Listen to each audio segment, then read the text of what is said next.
pitch from Luke Kochaver, which sinks down and away. Roberts on base 8 times in the first 3 games with 4 hits, 4 walks, and 5 runs scored. 2 balls, no strikes. It was a Brian Roberts run practically all by himself to open the game last night. Leadoff walk, stole second, stole third, came home on a wild pitch. And now 3 balls, no strikes. Well, he's the one guy you don't want to give a free base to. He really exploited Kyle Davis in the first inning yesterday because he was so concerned with throwing strikes that he forgot about the base runner and gave up the 2 stolen bases.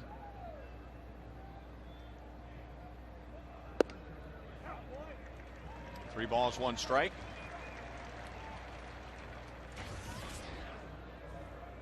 Roberts right now 4th in the American League in runs scored, 32. Deep and foul, and he's not a big guy, but he can go deep. He has 5 home runs so far this year. Here's the Kia scouting report on 25-year-old Luke Kochaver. Well, Luke just had to go out and be aggressive, using both sides of the plate with confidence, and getting ahead in the count, making good pitches, and his sinker needs to be effective today. Luke faced the Orioles twice last year, was 0-2. John Buck was jumping out of his stance, expecting to throw down to third base for a called 3rd strike. Instead, it's ball 4. So Roberts is on again. The M&I Bank starting lineup for the Orioles, with Roberts, Turris, Markakis, Huff, Mora, and Reimold. That hasn't changed. The top 6 in this whole series. Wigginton is at first base today. Greg Zahn back behind home plate, and Felix Pie has played in center field all 4 games, with Adam Jones still out with a stiff hamstring.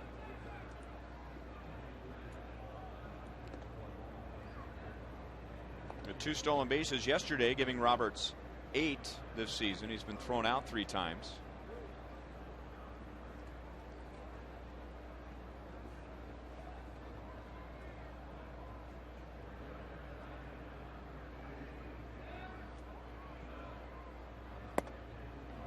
One ball, no strikes. Absolutely gorgeous day, 64 degrees. It feels much warmer than that in the sun. Just a little gentle breeze blowing in from right. Game started a minute early, 1:09 Central Daylight Time. The official time and temp presented by the parking spot. Easy to spot, easy to park. The parking spot at KCI. And a nice crowd today. A lot of kids out here to grab one of those Build-A-Bear lions. 1 ball, 1 strike on Cesar Turris. 3 hits and 13 at-bats in this series. He has scored 3 times. He has driven in 3. 3 RBIs for him in the game on Thursday, and that was the first time in over 400 games between 3 RBIs. Roberts was leaning towards second, and Luke picks him off.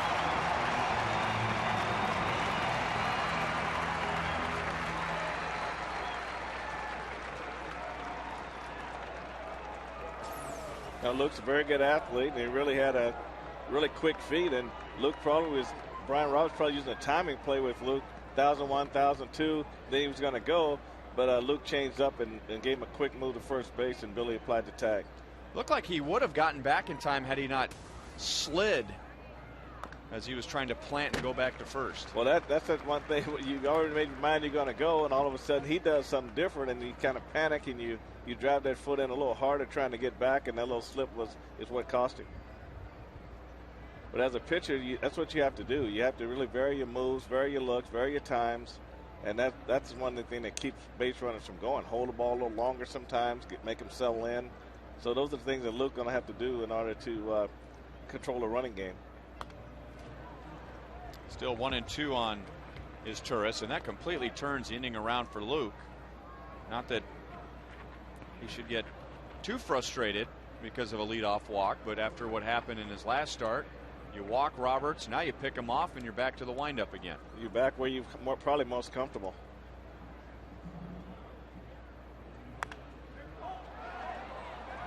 John Buck to the screen and just has enough room. 2 down in the top of the first inning. Royals on defense today. DeJesus, Crisp, and Guillen in the outfield, with Tien along with Bloomquist on the left side. Callaspo and Butler over on the right side. And John Buck, who has caught most of Luke Hochevar's major league starts, is back there again today. And the consensus was, after Tuesday at Oakland with Luke giving up 8 runs in 2 innings, was that he was just trying so hard to pitch for the Royals like he had been at AAA that maybe he was trying to do too much.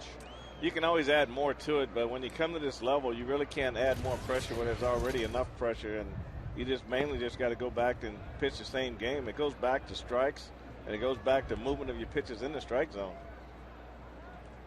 Well, he hasn't thrown his sinker for a strike yet, but it has a lot of movement today. You just got to make an adjustment more toward the middle of the plate, and with the idea of catching the outside corner. There's one right there that grabs the outside corner. Facing Nick Markakis, who had a play turn in his favor after the game last night, a play that was first ruled in error by Callaspo, later an RBI single. That was the difference in the game. And now Callaspo up the middle handles this one and throws out Markakis, who has driven in 4 so far. Orioles send just 3 to the plate in the first.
This year, the middle stays the same. Butler, Jacobs, Guillen, Mark Tien back in there today hitting 6. David DeJesus, who wasn't in there last night, re-enters as a number 7 hitter, with John Buck and Willie Bloomquist hitting 9th. And the Royals' first look at Koji Uehara. Here's the Kia scouting report. Well, he throws strikes, Ryan, and he's pitch efficient, and the split finger is the pitch he's going to use as a chase pitch. So that's the pitch I would see him use with 2 strikes today.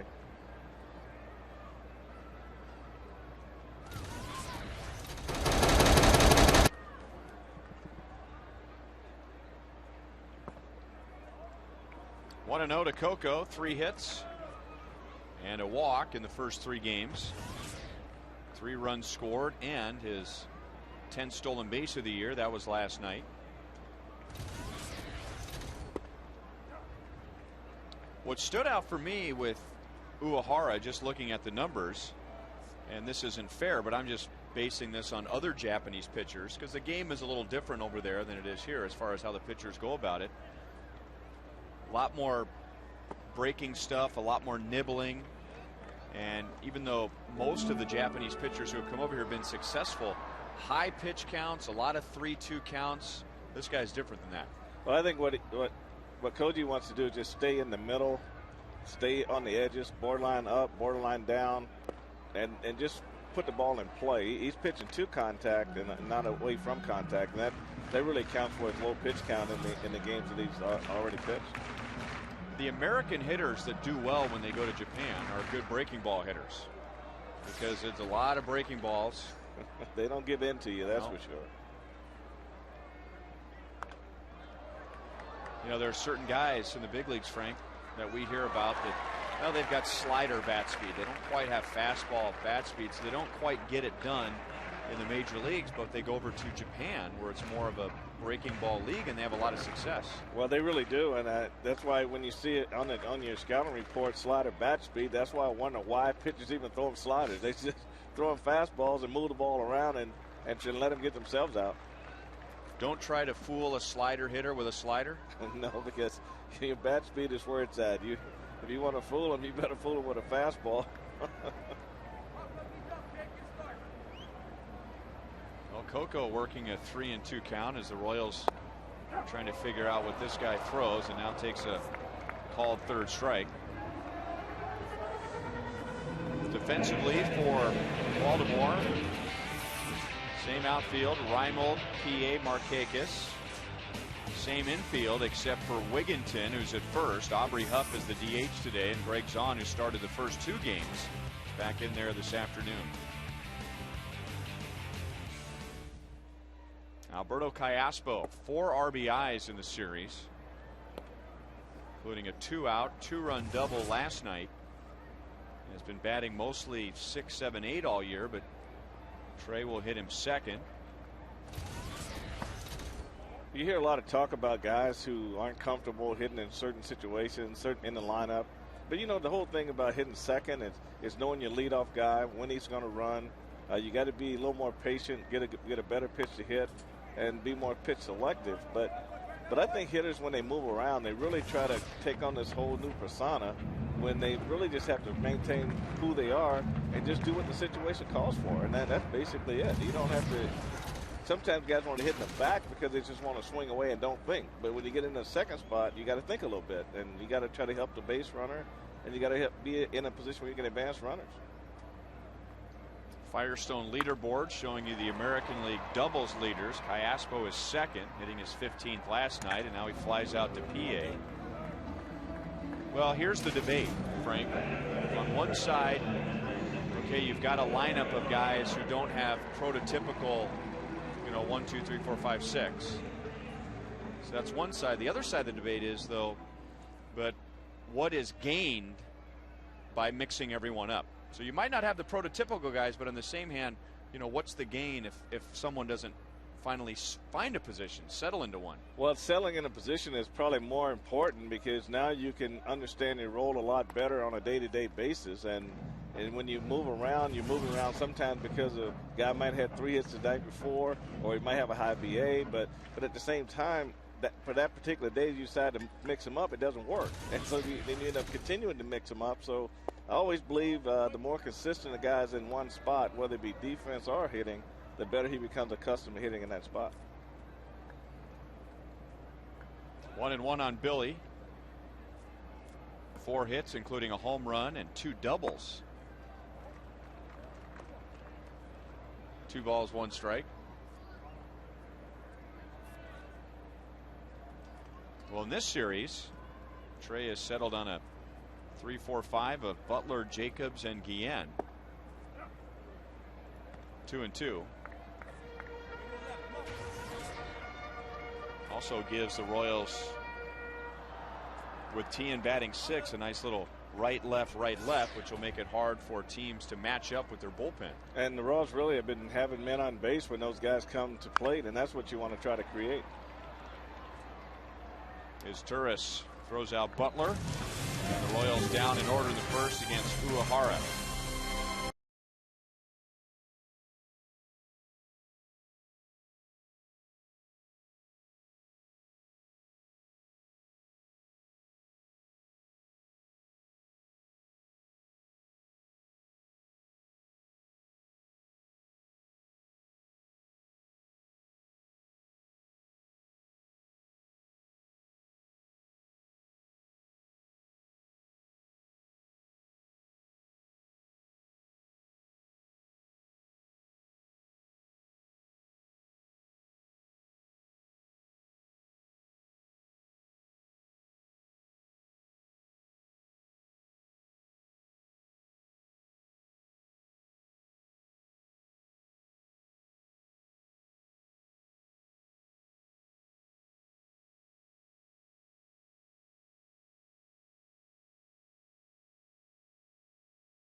Baseball on Fox Sports Kansas City as K-State takes on KU in Lawrence. KU won last night with K-State second in the Big 12. So the final game of the series is tonight.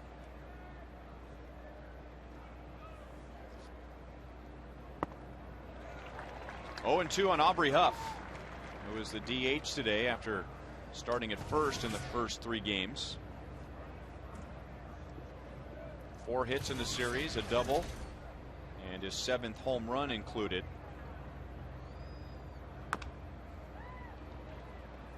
Pounding the sinker into the ground, and it's still 0-2. That's the one sinker that I like best, and that's the one I think is going to serve Luke best. Is that one that turns over, and that's the one the hitters hit over the top of. But when it goes away, it tends to stay in the strike zone when he's sliding away. Now coming inside. 1 ball, 2 strikes. Aubrey Huff, the last 2 years with the Orioles, has gotten off to good starts. Prior to that, had kind of a reputation of being a second half hitter. 7 home runs, 33 RBIs, and we're right about at the 1/4 mark of the 2009 season. And those 33 RBIs are 4th best in the American League.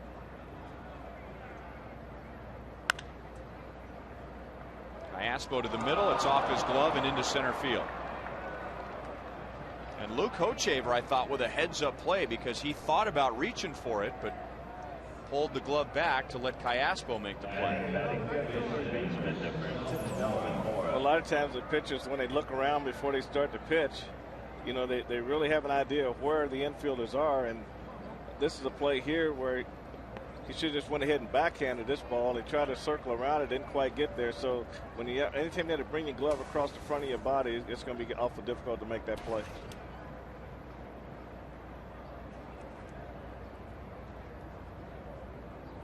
So Huff at first, and now Melvin Mora.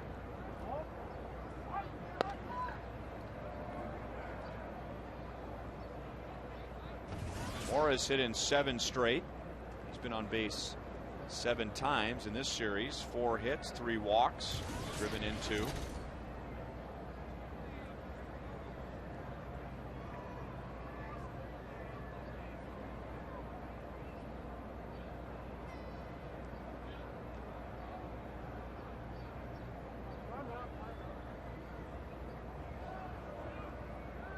Hochevar in his start against the A's on Tuesday gave up 1 run in the first inning, just left the ball up to Jason Giambi with 2 outs, who doubled home a run, and then the bulk of the runs allowed came in the second when Oakland scored 7.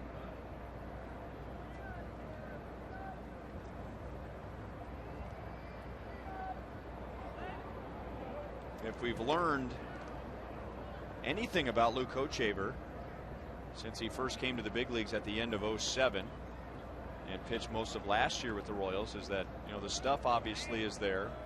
Early innings have given him some trouble, and then there have been some innings where maybe a 2 or 3 run inning can turn into a 4 or 5 run inning, which is common for a young pitcher. Well, when you're trying to get yourself established, you really need to make the plays. And when he pitches and his sinker's working, the infielders have got to be ready for a lot of ground balls. And I think that's how you get a young pitcher through. That's how he gets through those tough innings, that somebody makes a play for him and gets him off the field. He's fallen behind 3-0.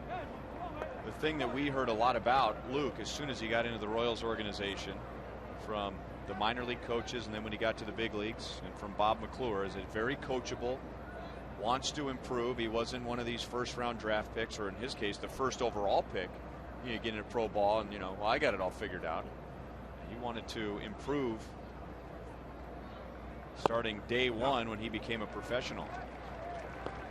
You had him for a while at AA Wichita. Yeah, when I had him, he basically was the same thing you just said. I mean, they basically said, Luke, we want you to go down and learn how to pitch. And they tried to work hard on his fastball command, on his 4-seamer. He always had the sinker, but they were just working more on first pitch fastball command.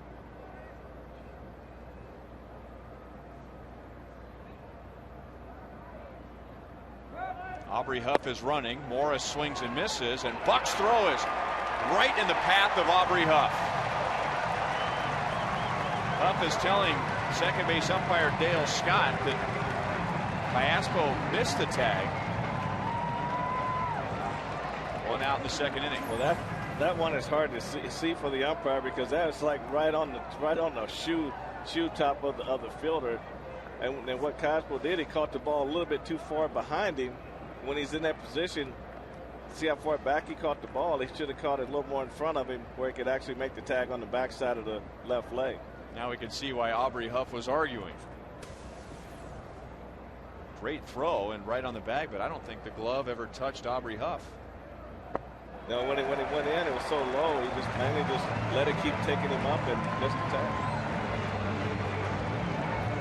John Buck just lost track of the outs. He is going to hear about that for the rest of the season. Not only did he lose track of the outs, but he jogged all the way to the dugout and flipped the ball up into the seats. I thought his glove was broke or something.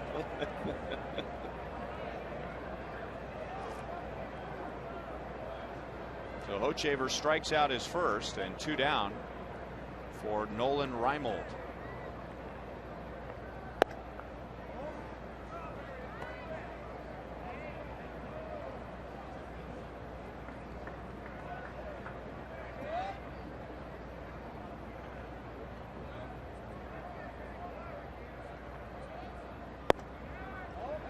Two and 0.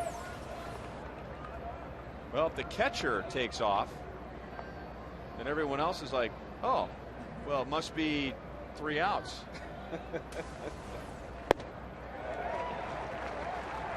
Two balls and 1 strike.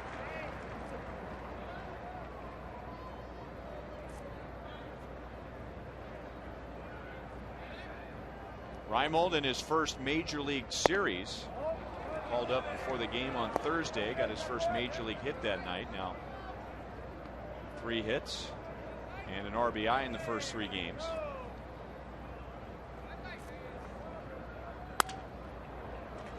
One hop to Bloomquist. So the error by Cayaspo doesn't hurt Hochevar and the Royals. The Royals bat just 3 in the second.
Take a look at You Call It, presented by Sprint.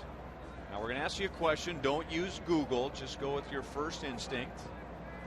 This is completely anonymous.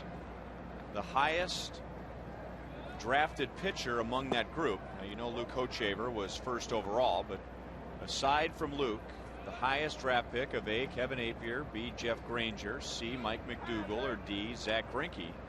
Text 432-432 Enter keyword Royals followed by a space in your selection. Don't cheat. Don't cheat. Standard text rates apply.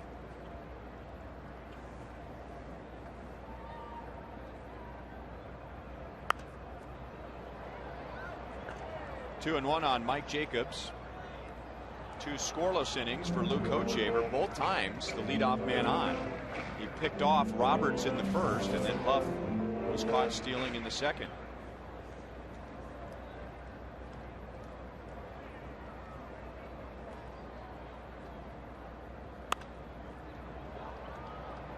Shallow left with Mora and his tourist going out.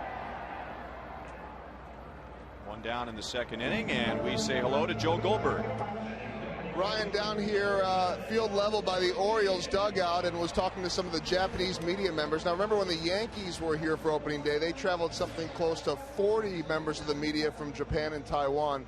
When this pitcher is on the hill pitching for the Orioles, there can be somewhere around 17, 18, 19 members of the media. When he's not pitching, about 3, but was talking a little bit about him with the media and getting the scouting report. And this is a guy that's very famous back in Japan. Not quite at the level of Daisuke, but he and Daisuke were pitchers on the 2006 World Baseball Classic team that won it, and very, very highly regarded back in Japan, and a guy that certainly gets a lot of attention back home, guys. All right, Joel. Uehara is the 28th Japanese pitcher to make it to the big leagues, and popular back in Japan. He won the equivalent of Major League's Cy Young Award twice. He was also Rookie of the Year in '98 when he led the league in wins and ERA. So he's had a lot of success over there.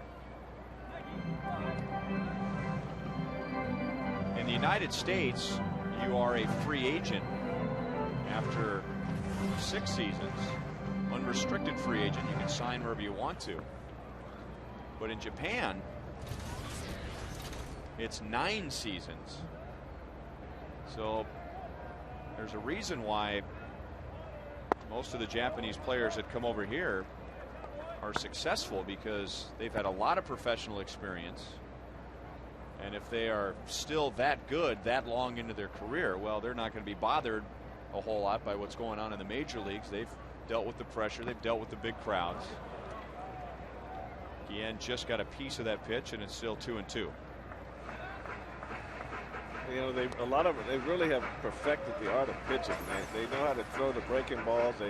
They know how to pitch behind in the count. You know, like over here they say you need to pitch backwards, and they've learned that already, how to pitch backwards when they get here. And they understand that hitters can speed up for the fastball, but they have a hard time slowing down for a lot of the off-speed things that they throw. Shallow right, and Wigginton across the line. So Guillen is out, 2 down in the second inning. Ryan, you guys were talking a little bit about Uehara, and I asked Trey today if he remembered facing him, what he remembered. He said the details were a little fuzzy. He knows how good of a pitcher he was, but of course, you know, I don't really know where to look up the splits and the batters versus pitchers and all that stuff for stuff that's gone on back in Japan. But in talking to the media, they said that he would have faced Trey twice in interleague play, in their version of interleague play. Once he got a no decision, another time he actually picked up the save. I'm not going to question that or even know how to question it, but Trey's gotten a little taste of him before. 2 different leagues over there, the Central League and the Pacific League, the equivalent of the American and National League. And just like the United States, one uses the DH and one doesn't. Long, loud foul for Mark Teahen. Teahen hitless on Thursday, 3 hits on Friday, and was held out of the lineup last night against the lefty Rich Hill and his great curveball. Hill holding the Royals to 2 runs, 7 hits, and had 6 strikeouts.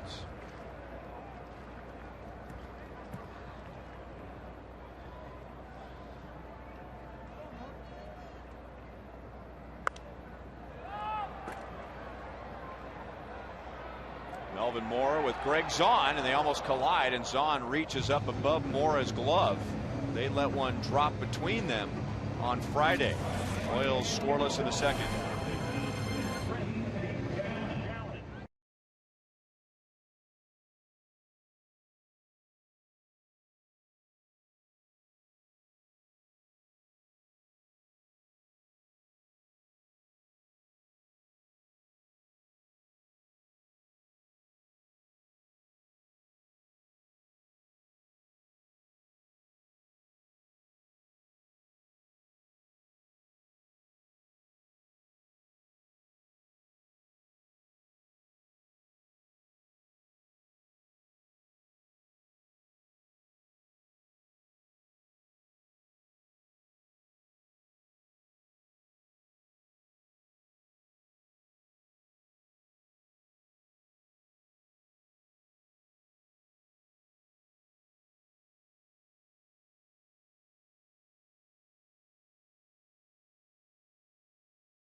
83 with his four-seamer.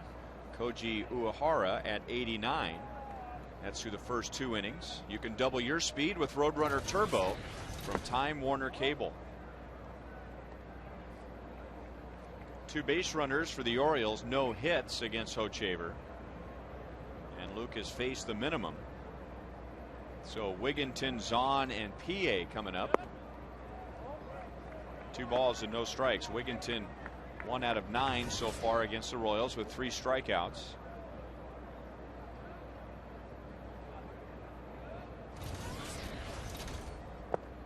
Three and 0, and Luke kind of stumbled as he delivered that pitch.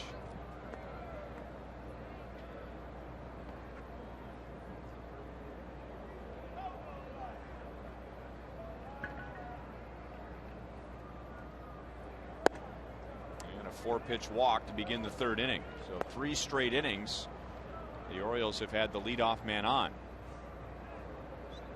The one difference, Ryan, between AAA and the major leagues is you get the pitchers down there, you work off the corners, you got the hitters down there chase more balls that aren't actual strikes, where you come to the major leagues and now you got to be more on the plate because they won't chase a lot of balls off the plate. So that's where you mentally you got to make that change.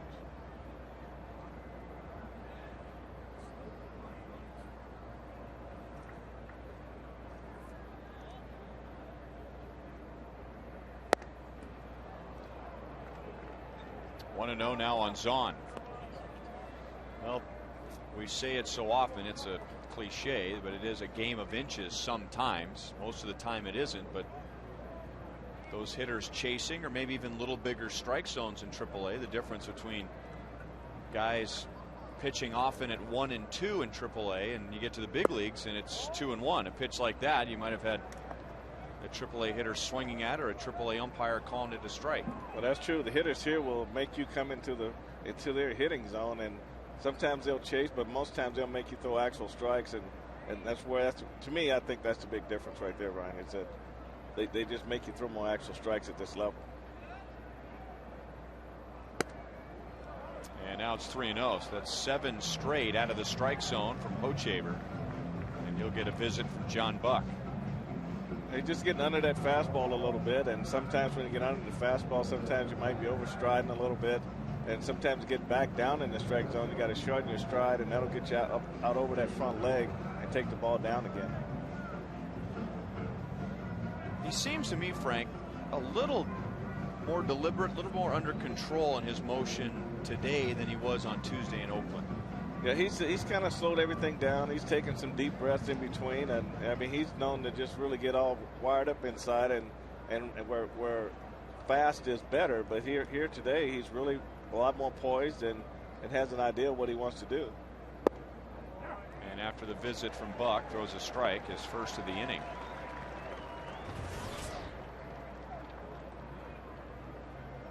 Greg Zahn 1 out of 8 in the first 2 games. Chad Muller was behind the plate last night in the Orioles 3-2 win. Hit hard into center field, but Coco right there. So 1 away, Wigginton back to first.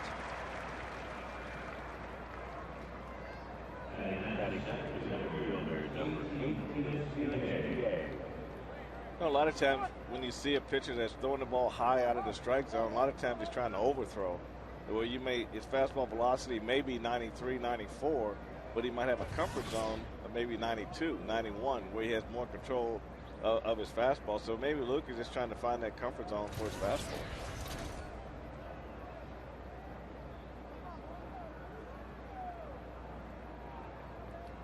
PA 2 out of 11 with a couple of runs scored, and he lines it into left center. DeJesus was shallow, so that's going to be a long run for him and for Chris. Wigginton is going to score all the way from first base, and PA has a stand-up triple, 1-0 Baltimore.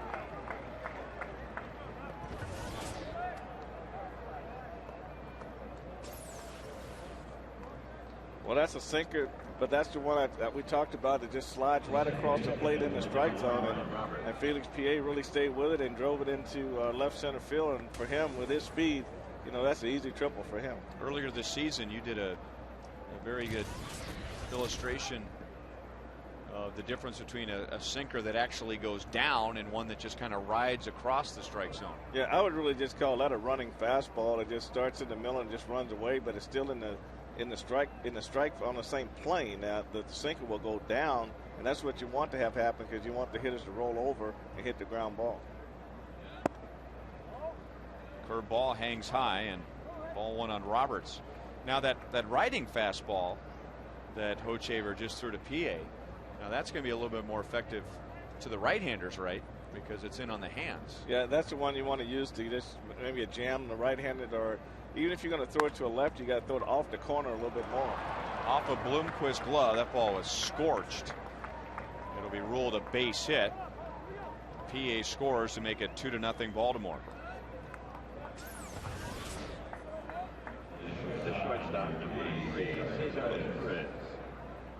Look at that one slicing away from Willie at shortstop. You just from the naked eye, it looks like he really got there, but the ball just went under his glove, or just right off the tip of the thumb of his glove.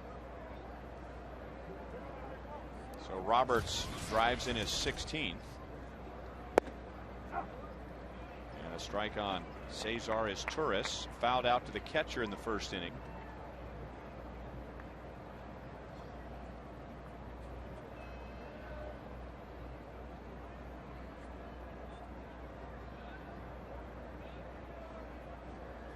Roberts was picked off by Hochevar in the first inning, caught him leaning towards second, and then he kind of spun his wheels as he was trying to get back to the bag. On consecutive pitches last night against Kyle Davies, Brian Roberts stole second and then third.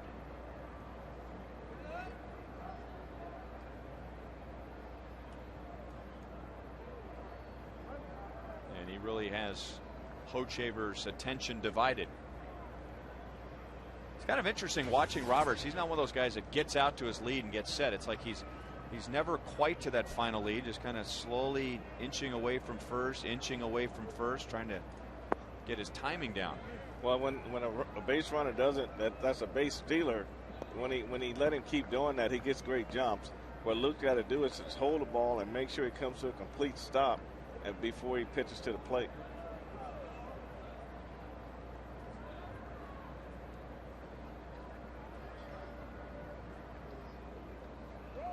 Not running, and it's inside. 2-1 on Izturis, who is a good number 2 hitter, because he is tough to strike out. In fact, the toughest in the American League. He did strike out 3 times on Friday against Zach Greinke in the bullpen, and now the count is 3-1. Now this is almost like a built-in hit and run right here. Roberts should be running on this pitch. See how Roberts is kind of casual coming off the bag. He is running. Izturis fouls it away.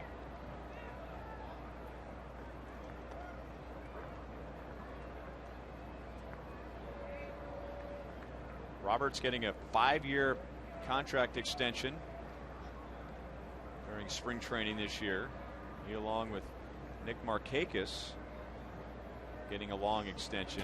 Markakis getting 6 years as Robinson Tejeda just starts to warm up in the bullpen.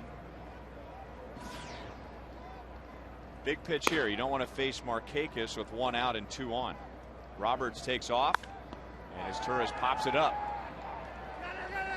Buck and Butler, Billy calling off John Buck, and that's what the Orioles have needed over on the other side of the field, with a pop up in between the catcher and the third baseman. Billy Butler taking charge. Well, those corner guys have priority over the catcher, so they need to come down and do just what Billy did. You know, there was a play last night where Billy came down and Miguel Oliva was out in the middle of the field and didn't take charge, and Miguel had to make a really difficult catch for a catcher going up the first baseline. So Roberts at first with 2 away, and now Markakis is grounded out to second. 50 pitches for Hochevar.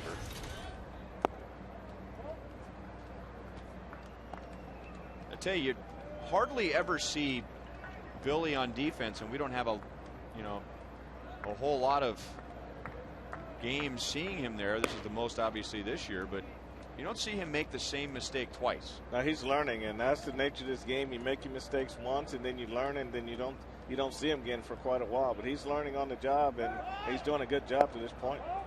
Roberts takes off. Buck's throw skips past Bloomquist and Cayaspo, and Roberts will get up and move to third base. So he gets a stolen base, his 9th of the year, and then an error charge to John Buck gets him over to third. So the Royals have committed 2 errors in the first 3 innings. Well, Robert gets a great jump right here, and John tries to rush, and Willie's not able to keep that ball on the infield, and Cayaspo wasn't able to get into the backup position to knock it down, and that's why Roberts was able to go to third base.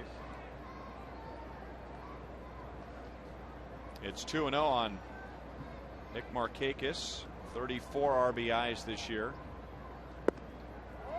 3-0.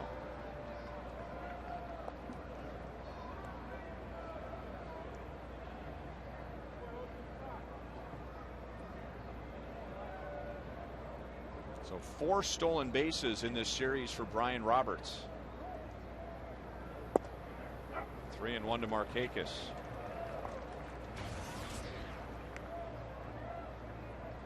Off to a great start, so the big contract hasn't put any added pressure on him, or at least he's not playing that way. But 9th in the league in hitting, 5th in doubles, 3rd in RBIs. And takes a walk with 2 outs. That's Hochevar's 3rd. And runners at the corners for Aubrey Huff. Here's today's league leaders, brought to you by your Kansas City area Toyota dealers. And with runners in scoring position this year, 2 of the best are in this game. 3 are in the ballpark. Alberto Cayaspo at 429. Adam Jones with the Orioles hasn't played yet because of a hamstring. And Aubrey Huff coming to the plate. Jason Bartlett having a great year for Tampa Bay. He was named player of the year, the equivalent of Mike Aviles being player of the year voted by the local media. With Tampa Bay going to the World Series last year and all the studs they have on offense, he was voted player of the year, mostly because what he did on defense for the middle of the field for the Rays. When you have a shortstop that can control the infield and make sure everybody's where they're supposed to be and make the plays when they need to be made, and give your pitcher some confidence when the ball's on the ground, and that guy is worth his weight in gold. Bob McClure out to visit with Hochevar as Tejeda continues to throw, and we hope that Luke pulls it together and finishes strong today. But with an off day tomorrow, Trey Hillman does have the luxury of using quite a bit of his bullpen if he needs to today, and if he needs to go there early. That ball gets away from Buck, got a decent bounce, but no chance for an out at the plate. Roberts scores. Second straight game he has scored on a wild pitch, and it's 3-0 Orioles. Markakis moving up to second base. Well, this is a knuckle curveball, and that's the one that's hard for the catcher because it usually bounces up and over the shoulder, and Buck couldn't get over there to block that one. That was a very difficult pitch to block right there.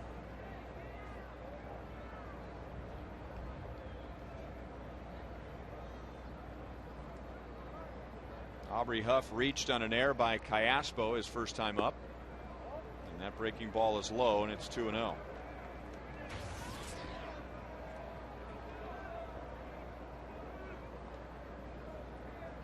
A very underrated by some middle of the batting order for Baltimore, with Markakis and Huff, who have combined to drive in 67 runs.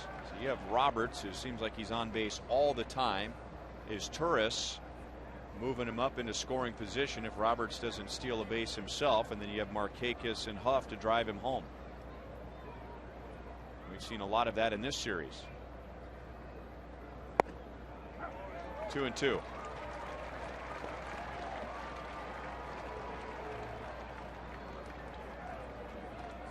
All this began with a leadoff walk to Ty Wigginton. With 1 out, PA tripled home Wigginton. PA coming home on a base hit from Roberts, and then Roberts just scored on a wild pitch. And now 3 balls, 2 strikes on Aubrey Huff. And that was a good pitch too there by Hochevar, I'm guessing, as you were talking about earlier, a lot of AAA hitters would swing at that pitch. Right, it's borderline, and a lot of them will chase. But you get guys with these great eyes up here, and they get you in a position where you're struggling in the strike zone. They'll take those borderline pitches until they can get a better pitch to hit.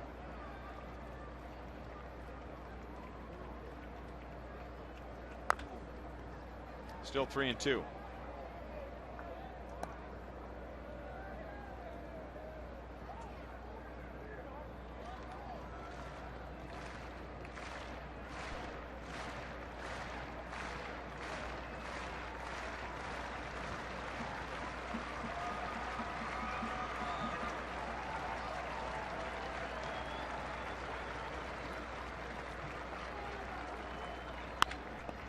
To Caspo.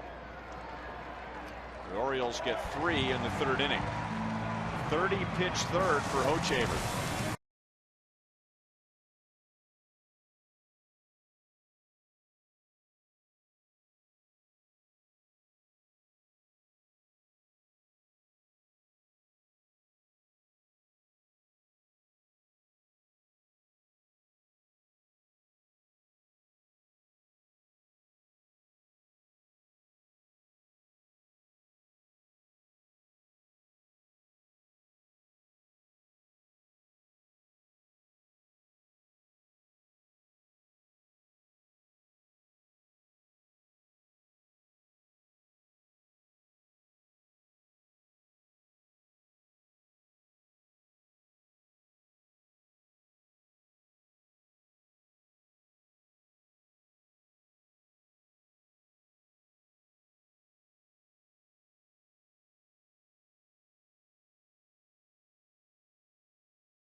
Celebrated his 80th birthday last September, an active leader in the Richmond, Missouri community for more than 50 years, serving on the Richmond Chambers of Commerce, the Kiwanis Club, the Ray County Industrial Development Corporation, and Ray County Memorial Hospital Board of Trustees. So a busy man. Happy birthday. Back to September. And enjoying the game today in the Buck O'Neil Legacy seat. Fans, don't forget to nominate others who make a difference in our community for the All-Stars Among Us promotion, sending one worthy Royals fan to St. Louis for the 2009 All-Star Game. Fans can visit royals.com/community to submit nominations. 1-1 on to Jesus. 2 perfect innings thrown by Uehara. David moving down to the number 7 position. Hit hard into right center field, and Markakis with a dive. He can't get it, and David's going to run all the way to third base.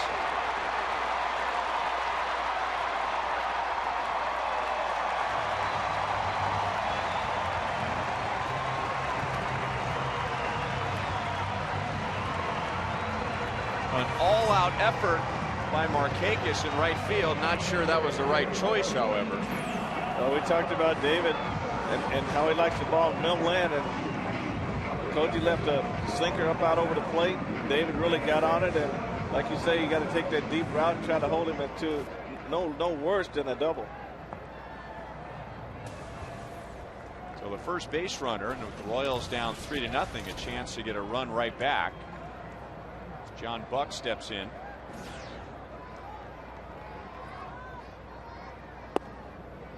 Takes ball 1. John started on Thursday with Gil Mesh on the mound. 2 hits and a walk, so he was on base 3 times and scored a run. Olivo started the last 2 games.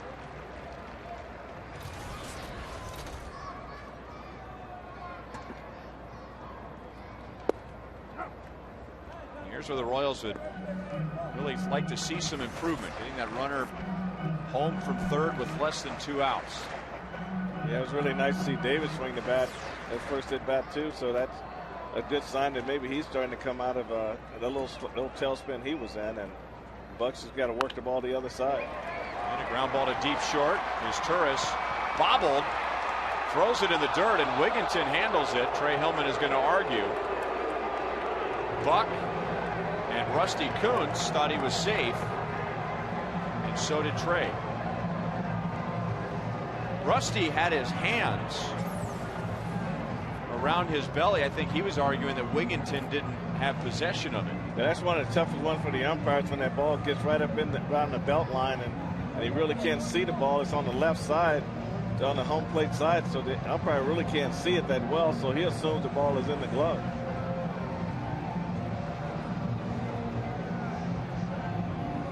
It looked like he had it.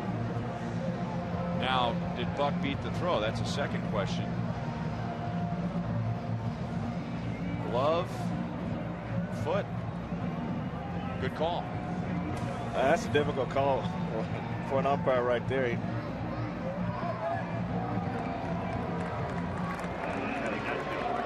I think the biggest thing is he's on the outfield side of first base and throws on the home plate side, and it gets up in the belt line and off that hip, and he really can't. All he looks for, if Whittington had done something with his hands, something to give it away, he would have said, okay, maybe a bobble, but he was pretty smooth on that one. 0-1 on Bloomquist, so the Royals get the run. Buck picks up an RBI with that ground out.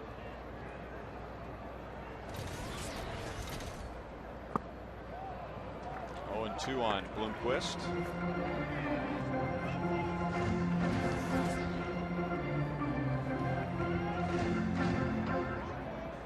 Look at the improvement this year, and I'm sure one of Willie's excuses will be increased playing time. Oh, definitely. Or explanations, I should say.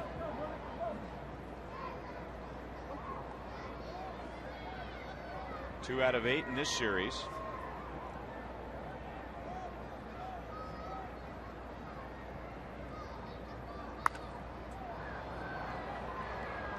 Shallow right. Roberts hauled off by Markakis.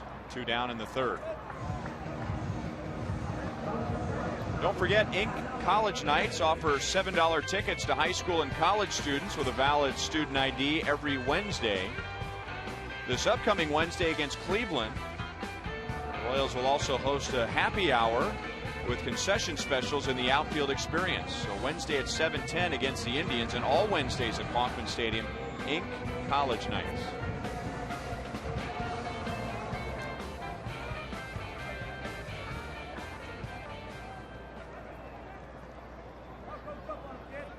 So 2 down, a run home. And here's Coco. Struck out looking in the first inning.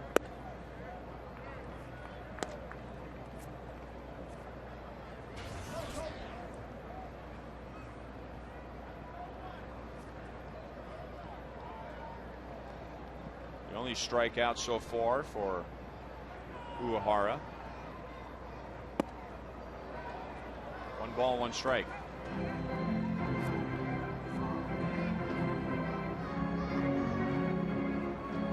Uehara has pitched well, and the Orioles have been impressed with what he's done, but he has not won a game in a long time, over a month.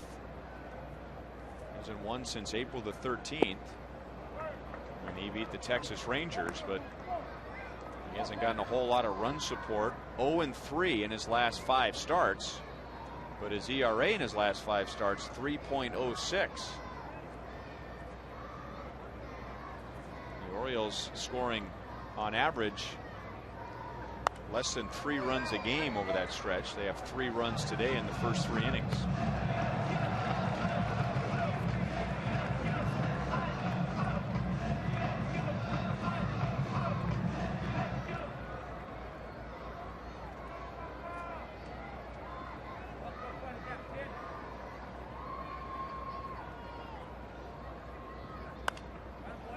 Reaching out and poking it foul, and Mora watching it land in the seats.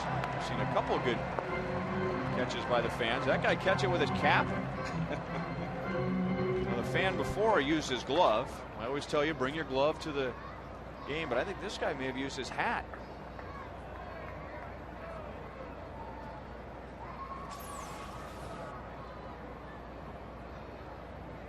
He did.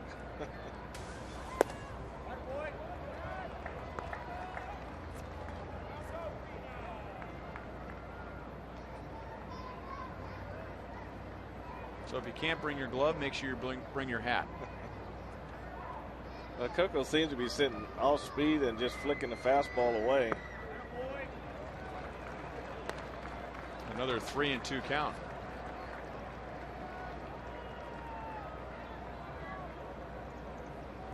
They caught him looking with a fastball the last time, and maybe sitting off speed, but 2 swings in this at bat, he looked off speed and just sort of fought the fastball off. We know he can do that on a pitch up and in, and drives it foul.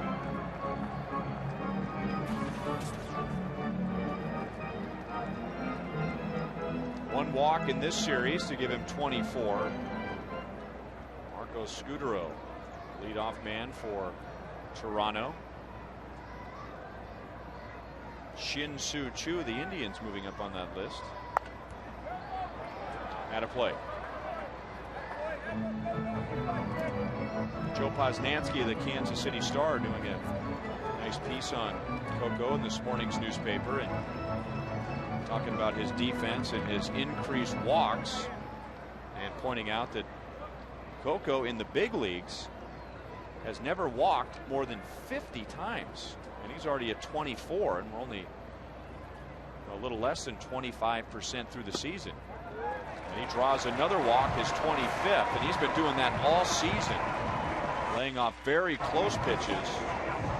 That is a rare walk against Uehara. That's an awful tough pitch to take with 2 strikes right there. I mean, he had to really see that all the way out of the hand to take that one, because this really is a pitch you don't want to leave in the hands of the umpire right here.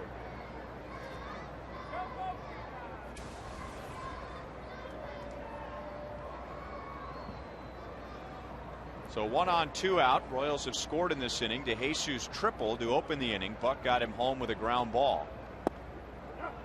And ball 1 on Callaspo. That was a good take for Alberto right there. When you got a fast guy ahead of you, give him a strike, and if he doesn't run, then you really can't do much after that, especially with 2 outs. But he did give him a pitch to run on if he wanted to run.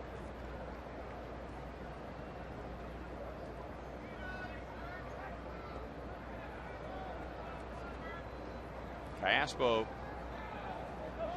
was a good bet to get on base with a .344 batting average and a .396 on base percentage. Wouldn't be a bad guy to lead off, which means Coco might be taking off.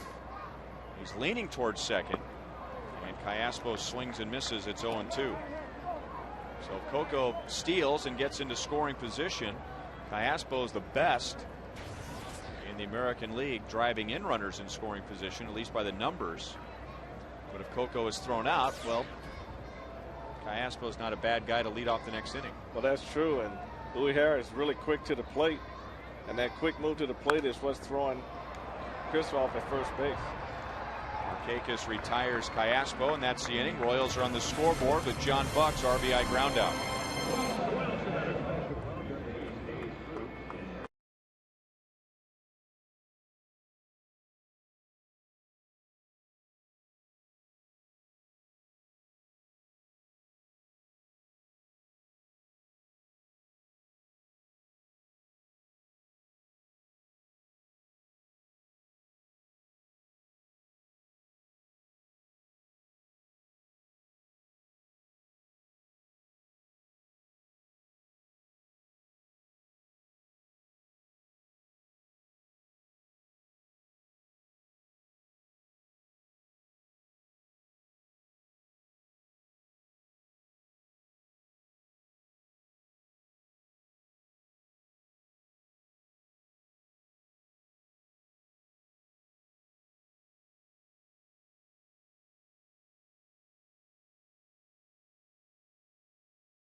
in the third. The Royals getting a run in the bottom of the third inning.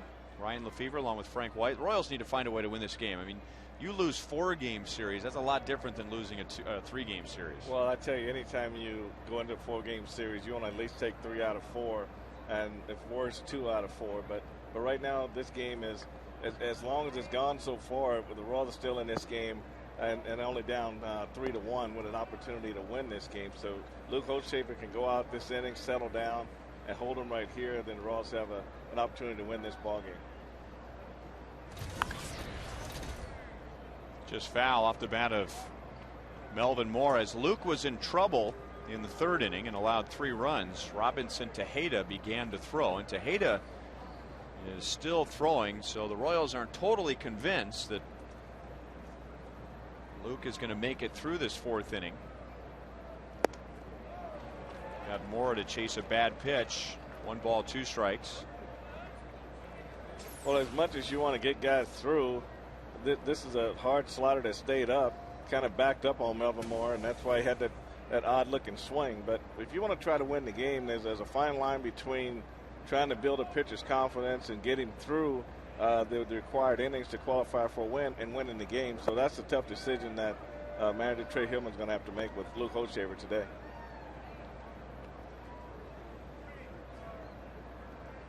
Standing very close to Bob McClure, so watching every Hochshafer pitch in this 4th inning. Hit hard, but right at Willie Bloomquist, and 1 away. So the sinker produces a ground ball, and up comes Nolan Reimel. This week on Fox Saturday Baseball, interleague play is in full swing as Ryan Howard and the defending World Series champion Phillies make their first trip to new Yankee Stadium to take on Derek Jeter and the Yankees. Fox Saturday Baseball returns this week at 3 p.m. on Fox. Another ground ball. Tien can't get it, and it's past Bloomquist and into left field.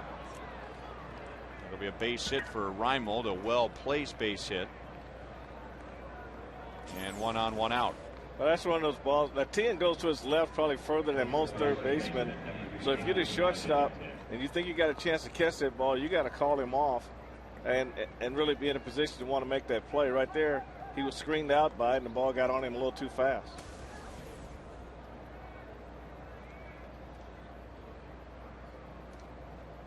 That brings up Ty Wigginton, who started that 3-run rally in the third with a walk. Luke has walked 3. Ball 1 inside.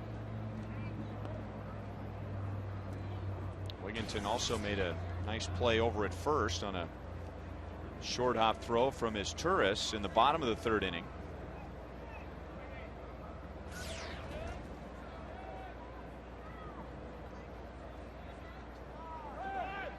Reimold runs and the pitch hits Wigginton. 2 on, 1 out.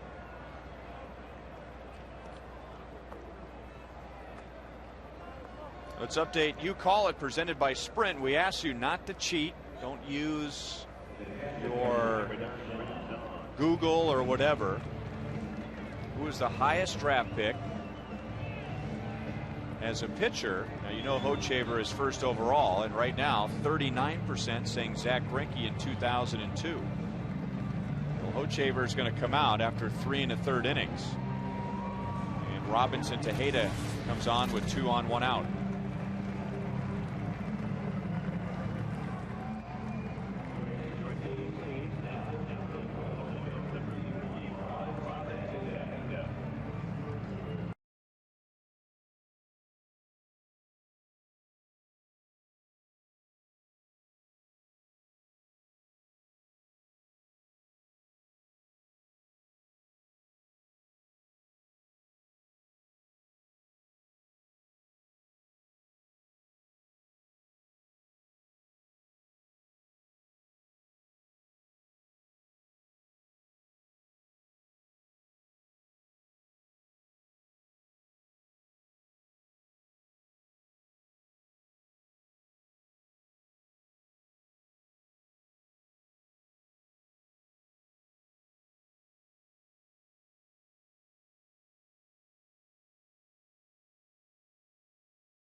Hochevar going just 3 1/3 innings in his second start.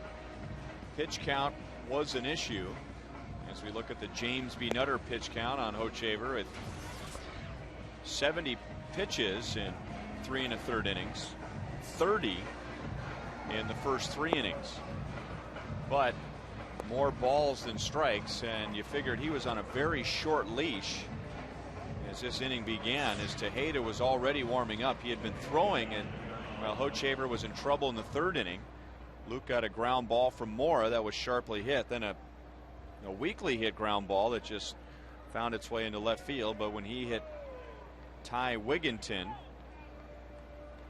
with the first pitch to the 3rd batter in the game, Trey Hillman was out of the dugout in a hurry. So Trey has the luxury today, with a day off tomorrow, to go to the bullpen early and calls on his mid-game fireman, Robinson Tejeda. Well, the Royals are still in the game at 3-1, so Trey's probably biggest fear was letting his game get away and not having any chance to win it. So you bring in Tejeda, hopefully you get out of this inning without giving up any runs, and it's a new ball game, still early in the game.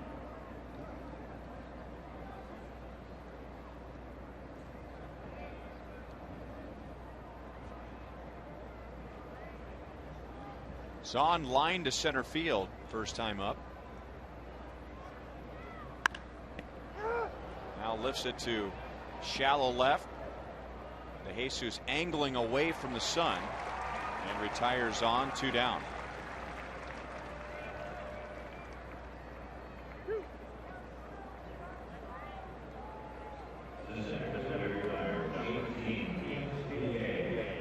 The 2 hitters that were coming up, had Hochevar stayed in the game, Zahn line to center, and now Felix P.A. tripled to left center field. That might have factored into Trey's quick hook.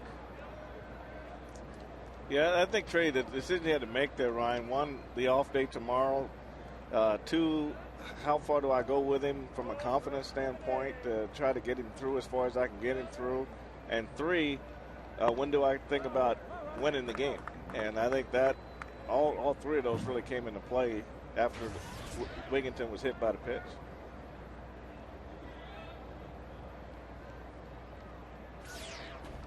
PA with the triple, an RBI, and a run scored in that 3rd inning.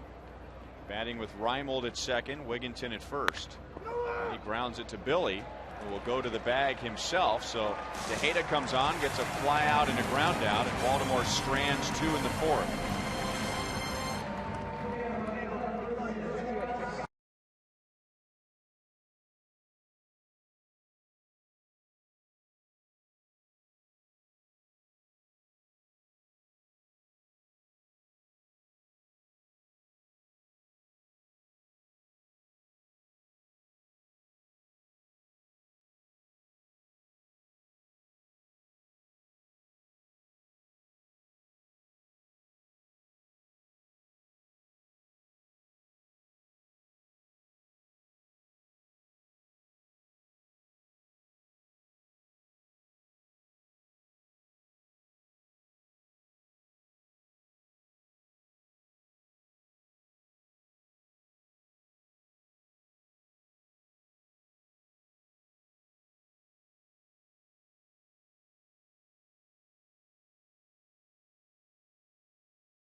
Three to 1 Orioles. Tough day for Luke Hochevar, who leaves after 3 1/3 innings. He had 3 walks. This one strikeout. Here's the Arby's pitch by pitch to Melvin Mora. Well, when Luke is good, this is what he can do. He can throw his fastball on the outside corner. He can back it up on the outside corner, and this is a good slider that he has.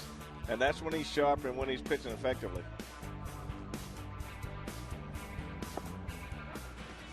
John Buck running off the field.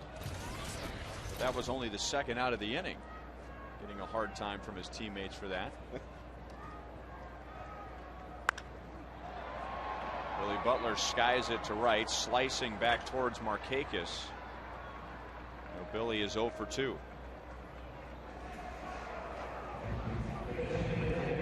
Off day tomorrow, then that 3-game series with Cleveland beginning on Tuesday. It's a T-shirt Tuesday. First 20,000 fans will receive a shirt featuring George Brett from AT&T. So come on out. Get your tickets at 1-800-6-ROYALS. Kauffman Stadium box offices. Royals.com, area Hy-Vee food stores. And remember, there are ways to get your tickets before you even come to the ballpark. Print off your tickets at home. You can get them at Hy-Vee and avoid some of the longer lines. Mike Jacobs popped out to short in the second inning.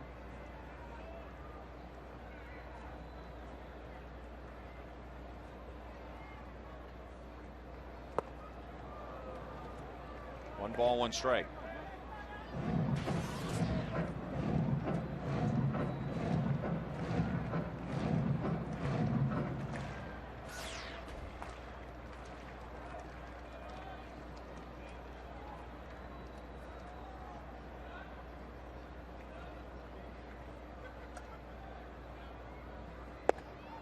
Good pitch on the outside. One ball, two strikes.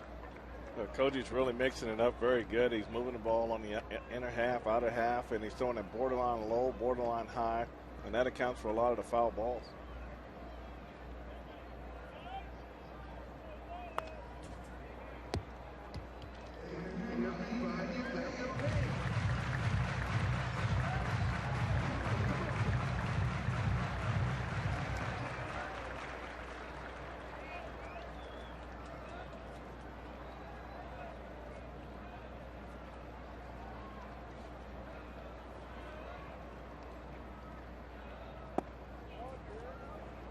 Two and two.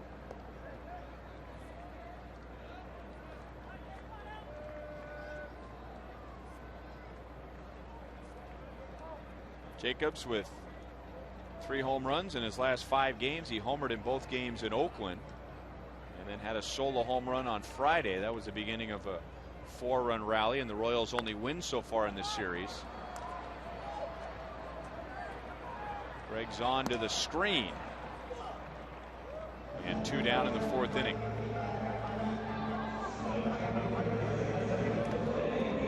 They threw Mike a real good split finger right there. Got him out front. That's just a variety of pitches that Koji's able to throw today. There's that split finger, and he goes down and away from Mike a little bit, and he just gets out in front of it and pops it up to the catcher.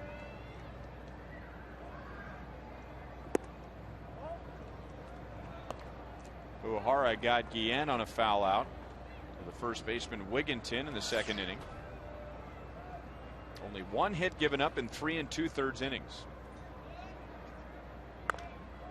And 1 walk, which in some ways is saying a lot, because Uehara only walked 7 in over 42 innings coming into today. And while he was in Japan, he averaged 1.1 walk per 9 innings pitched. He has never walked more than 27 in a full season. Just missed with that one. Well, one of the things that makes him really tough is he's got fastball, curveball, slider, change, and split, and some of them are in the same speed range. And that for a hit from a hitter standpoint, and some of them all react the same way, like the change up and the split finger. So I can see where guys will get out front on some of those pitches that he throws. Boy, how many pop-ups has he gotten today? Mora makes the catch.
City, 3-2 Baltimore, 3-1 Baltimore.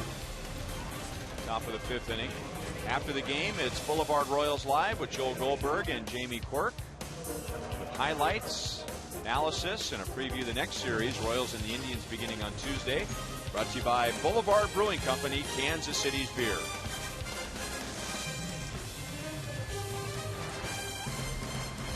Robinson Tejeda stays out for the 5th. It's 0-1 on Roberts. Brian walked in the first inning and was picked off by Luke Hochevar, and then in the 3rd, an infield single with an RBI. Stole second, went to 3rd on an error, and scored. What was an unearned run. Flies out to Guillen, 1 away in the 5th.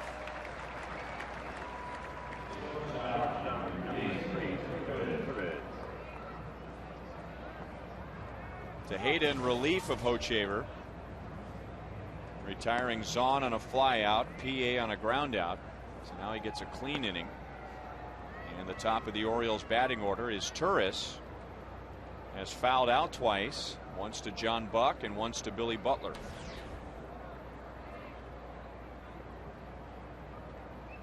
Speaking of foul outs or pop-ups, I asked the question at the end of the last half inning, how many foul outs and pop-ups does Uehara have today? And the answer is 5. To go along with 4 other fly ball outs, and that skips past Callaspo and out into right center field.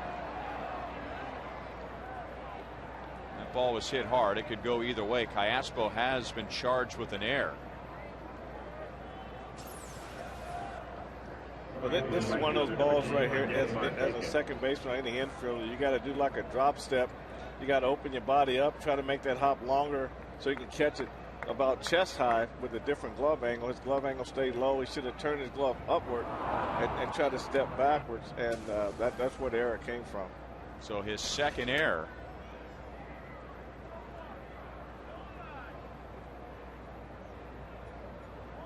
He was charged with an error last night with the same man at the plate, Nick Markakis, who bats now. But then after the game, the ruling changed to an RBI single for Markakis. Yeah, once that ball's hit like that, if you just turn your body to the side, then that gives you a longer hop, and you're going to catch the ball higher and with a different glove angle because you're going to see it longer. But if you stay square to it, then you're at the mercy of the ball, especially when it's got top spin and it's going to come up like that.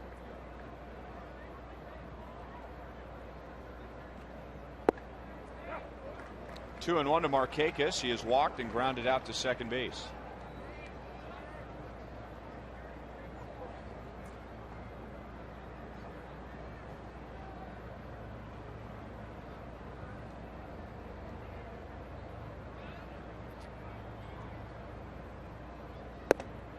Three and one.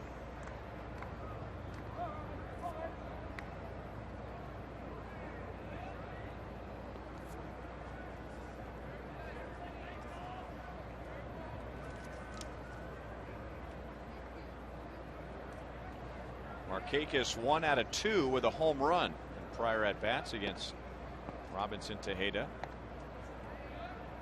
His Turris has stolen 7 bases this year. He hasn't been thrown out yet.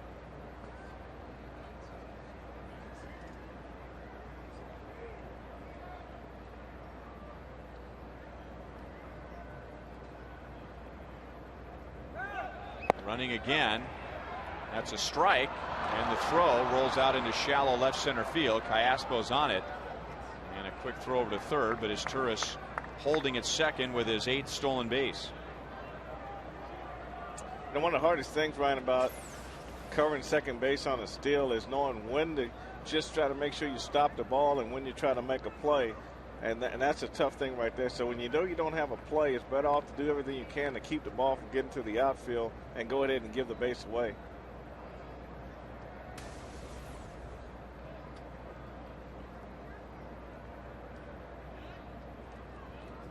So runner in scoring position for Markakis, who has driven in 34 this year. Still 3 and 2.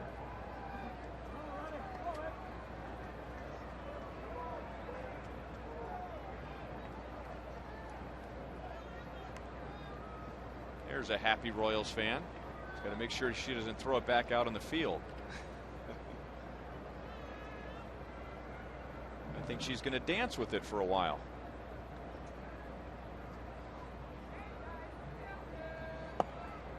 And ball 4. So with 1 out, an error, a walk, and a stolen base. And 2 on for Aubrey Huff.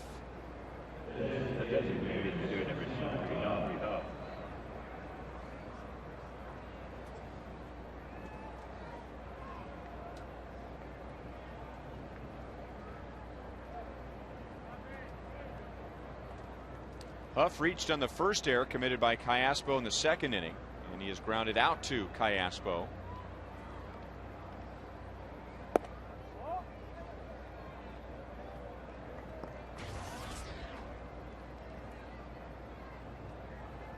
The Royals kind of tempting fate here, where an error and a walk and put 2 men on for a number 4 hitter.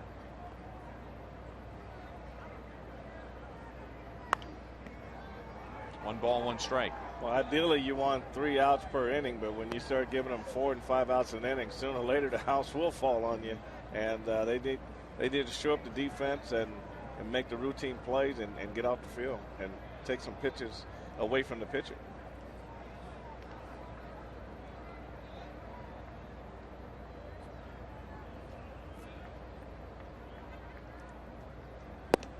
Got him to chase a pitch that was up and out of the zone. 1 ball, 2 strikes. This is that real running fastball that Tejeda had, that he can ride it up high, and it starts like a regular fastball in the strike zone. It just keeps climbing up and away. Aubrey Huff has never faced Robinson Tejeda. Well, he likes the ball away, but he likes it down lower. And those guys, sometimes you throw lower than low, but Huff wouldn't go for it. 2-2.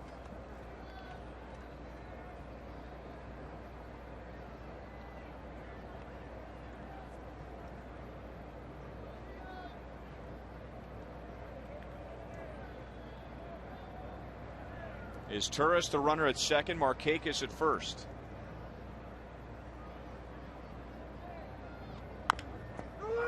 On the ground, right side, Cayaspo is going to have to get it to Tejeda. Heads up play as Billy Butler was not available. He also went for the ball. So it's Turris to third, Markakis to second, and 2 down. Well, this is the ball that Billy really can't go for because he's already playing off the base in the hole. And so when he goes to his right inning, then that puts a lot of pressure on the pitcher to get over there. So he's got to read that ball right away and go right to the bag and let the pitcher and Alberto go for that slow one.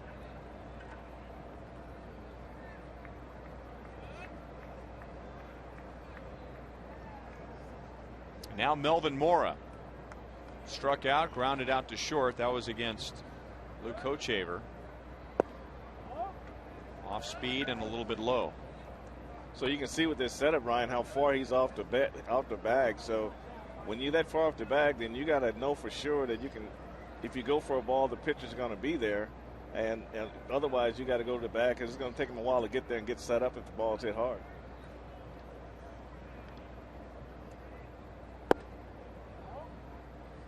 Two and 0.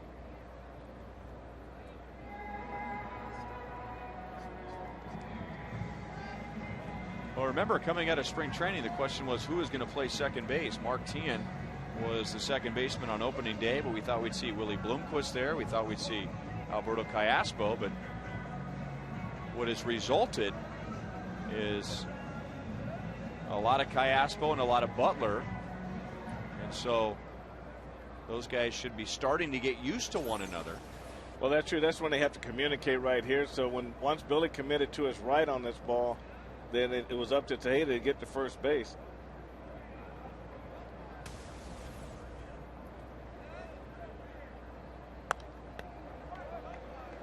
Two and 1. I mean, that was something we discussed, and of course, you're the perfect person to talk to about that because, you know, the relationship between infielders, it seems like you're always talking about second baseman, shortstop, but you don't talk a whole lot about second baseman, first baseman, and how important it is for those two guys to get to know each other. Well, they really need to know when they set up for that hitter, they need to know where they are. And with Billy playing that far off, I would just simply tell him, anything that's hit hard, I want you to go for it. Anything hit slow, you got to go to the bag.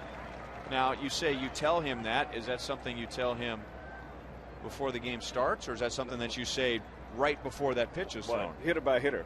Okay. Because I know where I'm going to set up, and if I find myself close to him, then I'm going to say, look, if the ball's hit hard, go ahead and go for it, but anything high hopper or slow, you go to the bag. So that's a hitter by hitter deal. Tejeda gets the strikeout. And the Orioles strand 2 in scoring position. 3-1 Baltimore.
Three to 1 Orioles, bottom of the 5th inning. Ryan Lefevre along with Frank White, and once again, here's Joel Goldberg.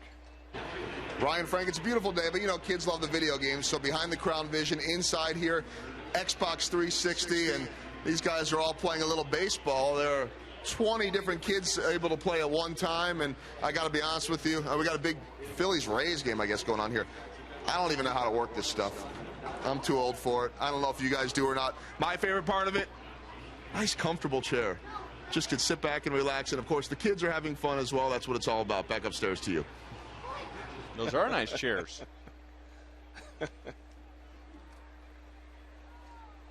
Look, that'll look good in your Royals room at home. I guess everyone is playing Xbox these days. Not me. Or PlayStation. The kids play it, and I tried the Wii. That's fun. And that can wear you out. Yeah. They have a little deal on it that said, maybe you ought to take a break now. They can just tell when you're wearing down. Mark Teahan is featured in the most recent USA Today Sports Weekly. 2 and 2 on Mark, where they ask players questions, get to know them a little bit. And one of the questions that they ask every player in the same section, are you an Xbox or a PlayStation guy? And every guy has an answer. So I guess everyone is playing one of those two video games.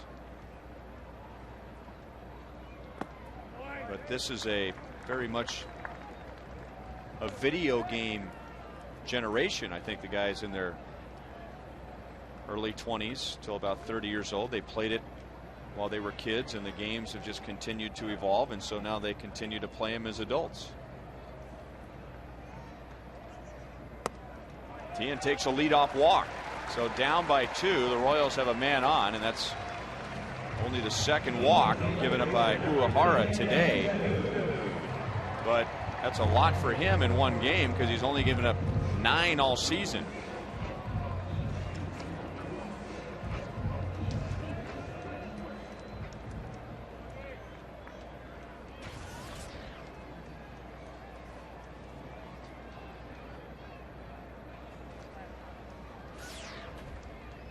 only the second time in 8 starts that Uehara has given up more than 1 walk. Ball 1-2 to Jesus. He hadn't walked anyone in his last 2 starts.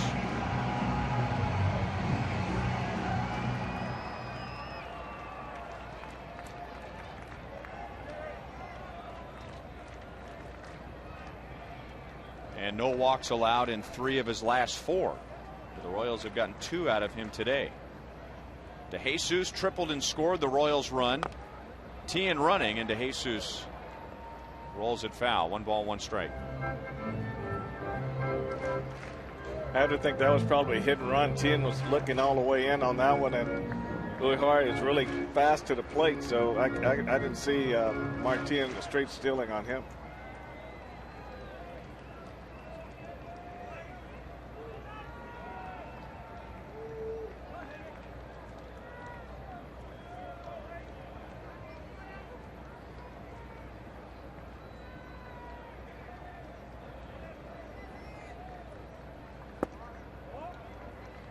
One and 2 on DeJesus.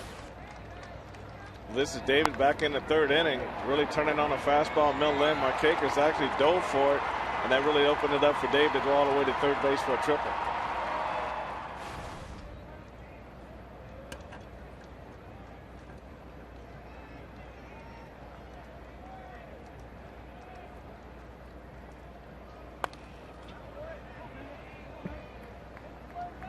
Two and 2. You talk to Rusty Kuntz about base stealing and what's a good time to run, and Rusty say maybe 1-3, 1-3-5 on up are good times to run, but Uehara is like 1-2-1, and so he's very quick to the plate, so that definitely is a hit and run kind of pitcher. So 1-3-5, that's 1.35 seconds, and that's from the time that he moves to the time the ball hits the catcher's glove. Yes. And DeJesus strikes out. Second for Uehara.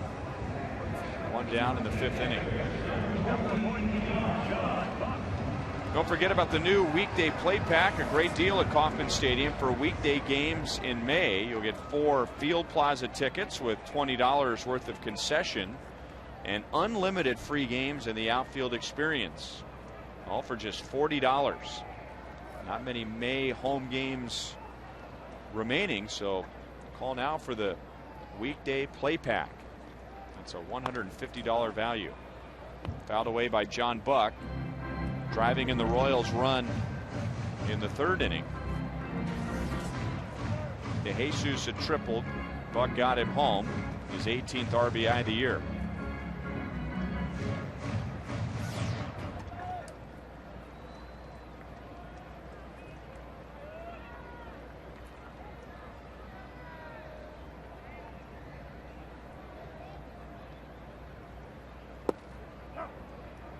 On the outside corner to make it 0-2.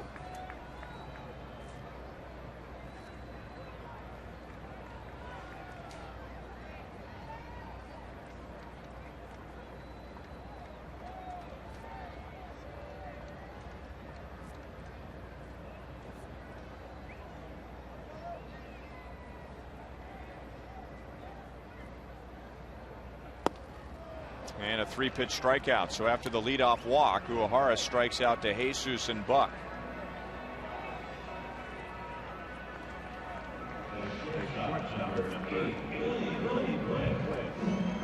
So Tien still standing at first as Willie Bloomquist digs in for the 2nd time. Uehara got him on a fly ball to right in the 3rd inning.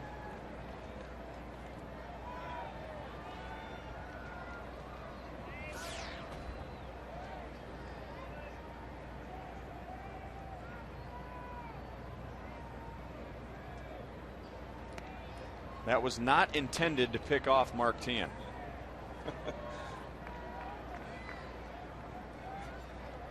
I don't think I want to throw this pitch. Since he stepped off, he just continued to throw the ball over there.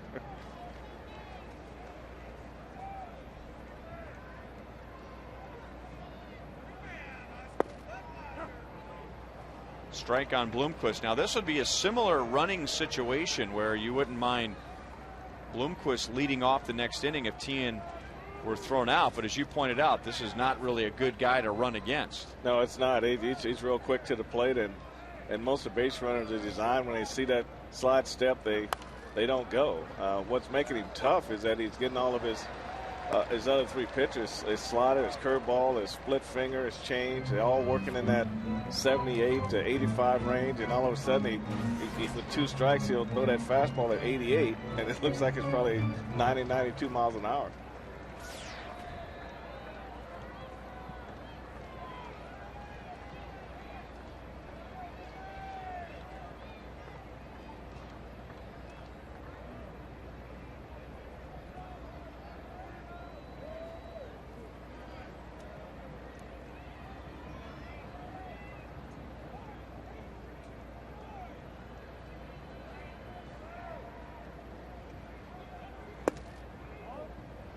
One and two. They say Uehara is really a character.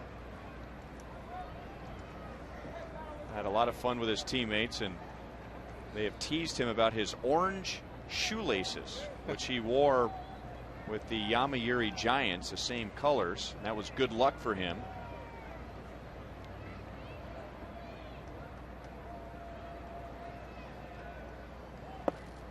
He also has a gold belt buckle. I don't know if we can tell today with the sun. He has a Nike contract. There's the gold belt buckle. Kind of a funny story. Jamie Walker used to pitch for the Royals. Jamie Walker has a Mizuno contract. That's a Japanese company. But Uehara comes over here. He has a Nike contract. And Jamie said, well, what's the deal with that? How come I can't get a Nike contract? And he said, because of the gold butt belt buckle.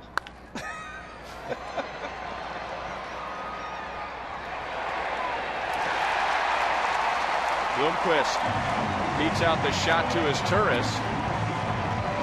So the Royals have 2 on, 2 out with Coco Chris coming up.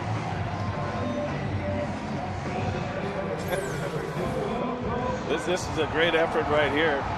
As Turris goes to his right and makes a nice diving play and got to his feet and made a nice strong throw. And that's a tie goes to the runner right there.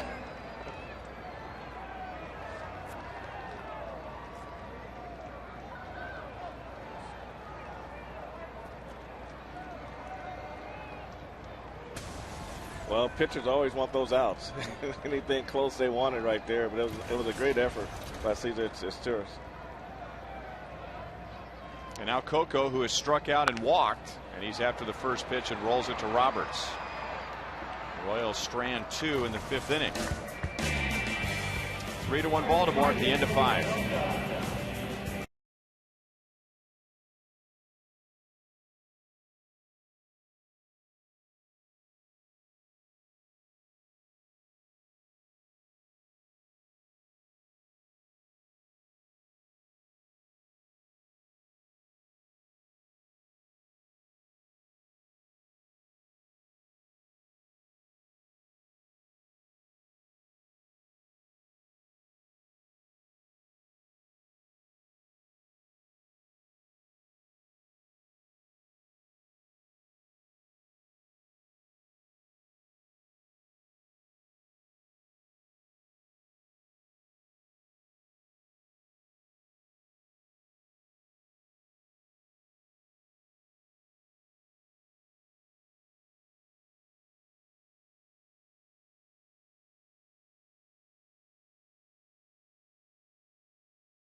Had him leaning towards second, had him spinning his wheels. Billy Butler applying the tag.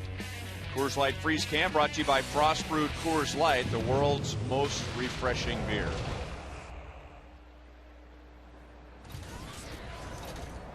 So Uehara continues to pitch well today. The Royals with a rare opportunity against him in the bottom of the fifth, but getting Coco Crisp on a ground ball to second base. Robinson Tejeda's been in there since the fourth inning in relief of Luke Hochevar. Got the final 2 outs and then worked around an error in his own walk in the fifth.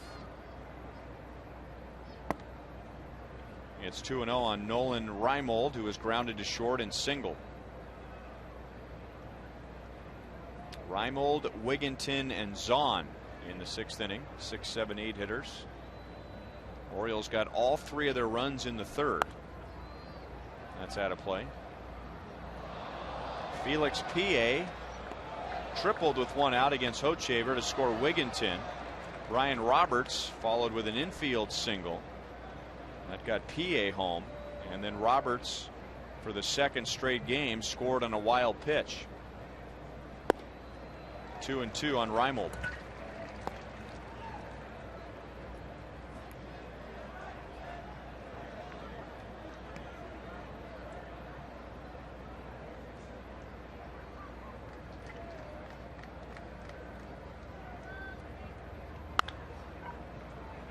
Long throw coming for Tien.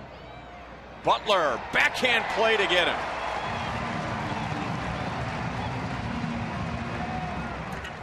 Great throw by the Tien-nator. Well, we've been said all along how comfortable Mark Tien looks at third base, back to his old stomping grounds. He does a great job of going through that ball, getting on top of it. And Billy does a great job picking that short hop out on the backhand side.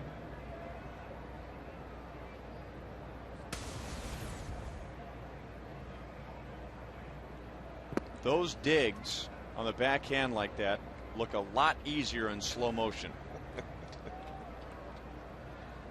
Tell you, he hasn't let many get by him.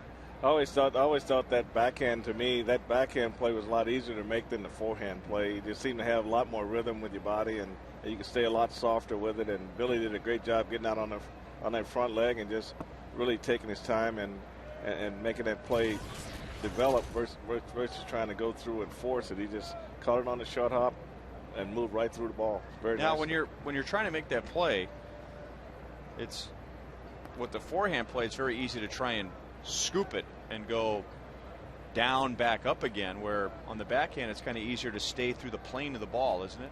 Right through on the backhand side, it's easier to stay through it and stay soft. On my forehand, I always went back rather than forward because I always thought the ball was coming up, especially at top spin on it. And by playing on the turf, you can see the spin of the ball coming off the bat. Well, if they hit it square, you know it's going to hit and go straight. If they hit it with a little top spin, it's going to hit and go up. So that kind of told me which maneuver I need to use.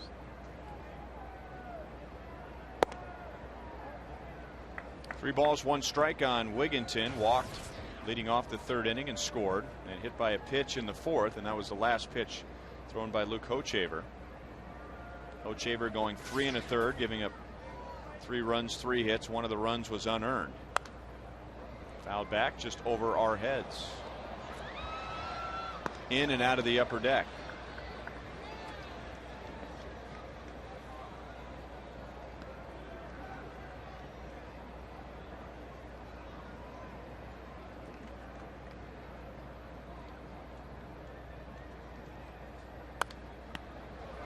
Still 3-2.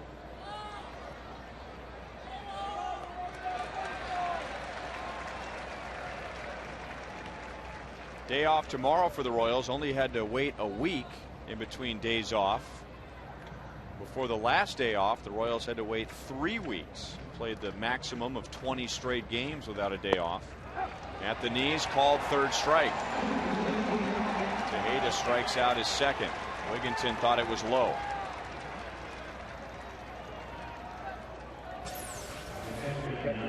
Well, again, it's too close to take with 2 strikes. And it was right down the heart of the plate.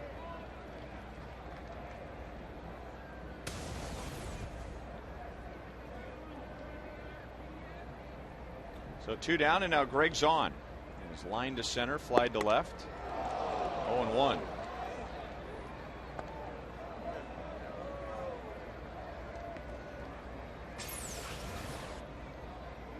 Well, that's that changeup that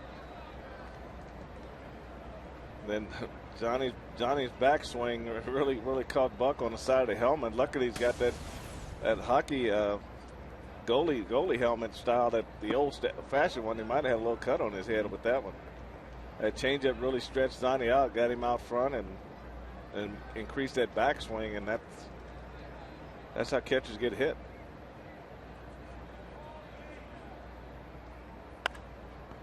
Two ways to look at that. You could say Greg Zahn shouldn't do that. He's a catcher. Don't want to do that to another catcher. Or you could look at it, Greg Zahn, if he hits John Buck in the helmet, he can say, huh, how many times has that happened to me? That's one of those under your breath, sorry.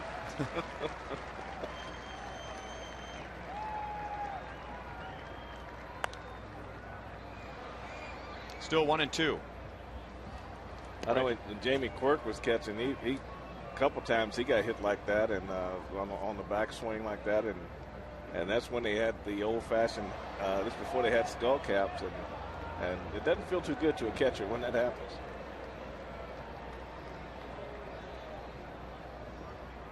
Also gives him some protection on the back of the head. There's Jamie.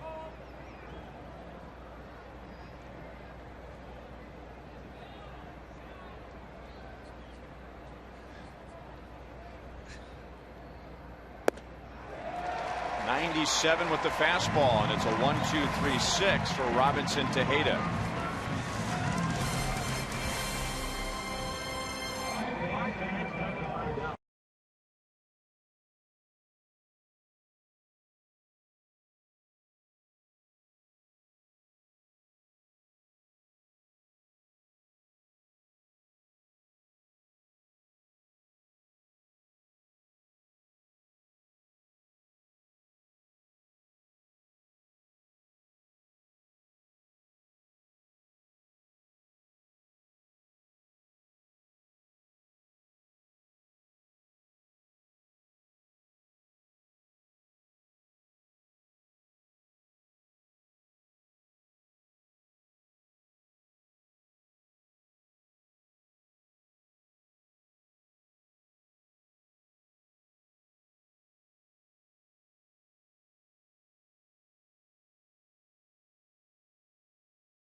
As we go to the bottom of the sixth, the Royals are down 3-1 to the Orioles.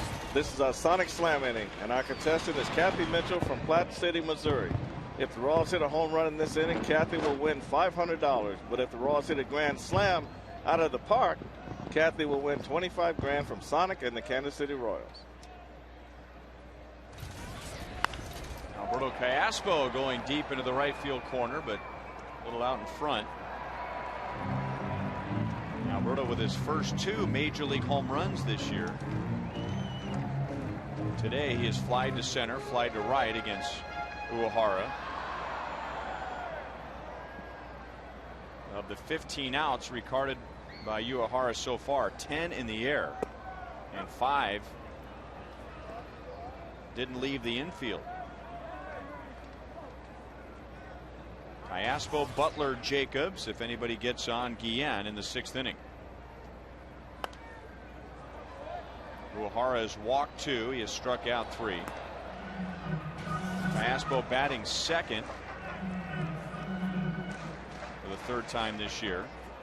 .390 overall with his on-base percentage, but a little lower than that when he's leading off an inning.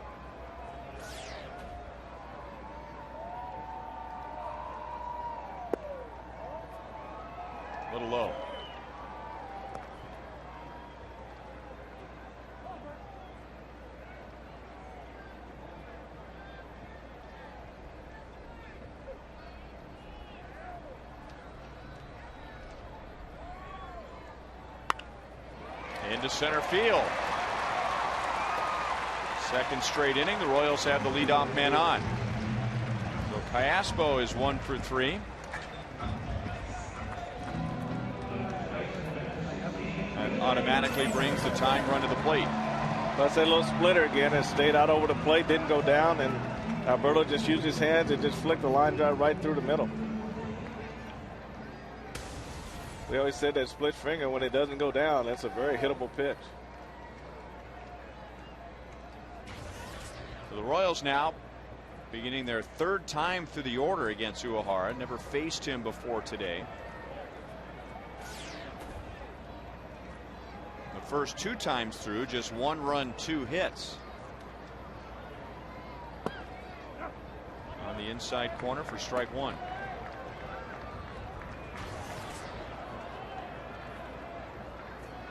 Very common for most pitchers. Lineups get a little bit stronger as the game goes along, and Uehara is going to have a big advantage this year the first time through because everyone's seeing him for the first time.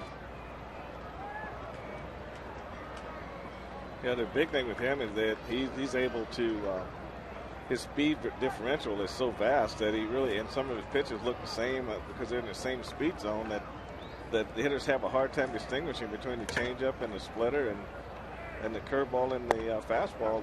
His fastball's made better by the changeup and the split finger. And he is just a strike throwing machine. He certainly isn't trying to fool anyone this third time through the order, which began with Coco Crisp grounding out to second base to win the 5th inning. That was on a first pitch. Callaspo was down 1-2 when he singled in this inning, and now it's 0-2 on Butler. And Billy pounds it into deep center. PA with a long run. He won't get there. And now it rolls away from PA. So Callaspo will score. It's a 1-run game with Butler in scoring position.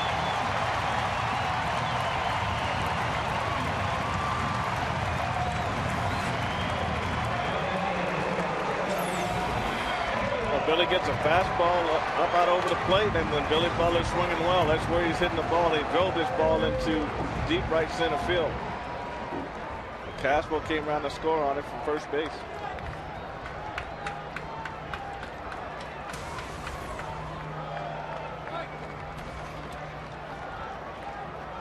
So 11 doubles, 17 RBIs for Butler, and he's at second base with nobody out.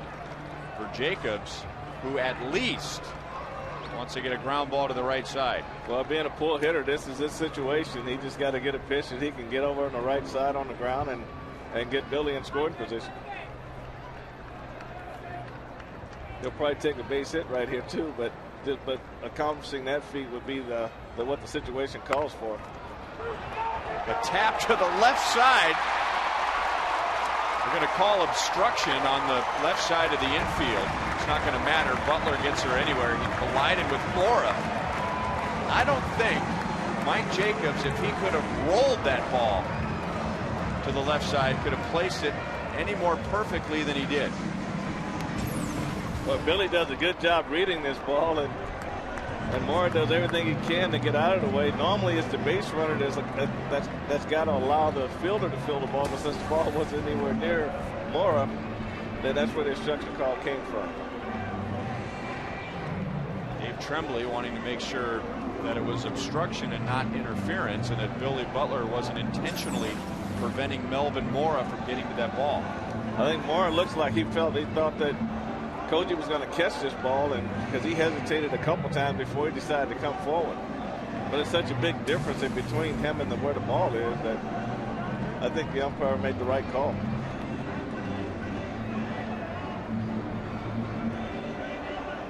I think it was pretty clear that Melvin Mora had given up on that ball. He had already stopped. And then it wasn't like he stopped because of Billy Butler. He had stopped and then tried to get out of the way of Billy Butler.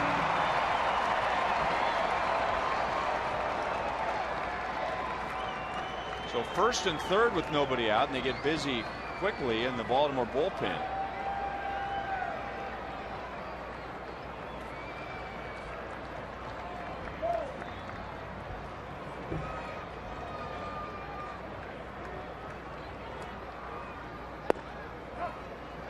outside corner, 0-1 on Guillen.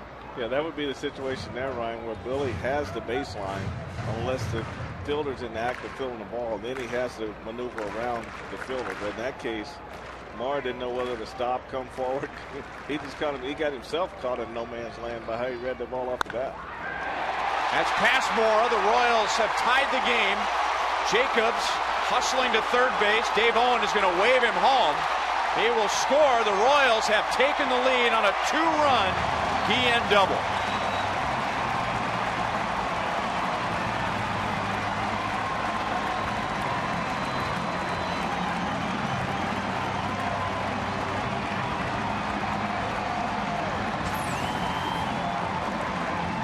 This is that little sinker that comes in at about 87 miles an hour. We see how well Jose Guillen can pull his hands in on that slow ball onto the inner half, and he kept it fair right inside the bag.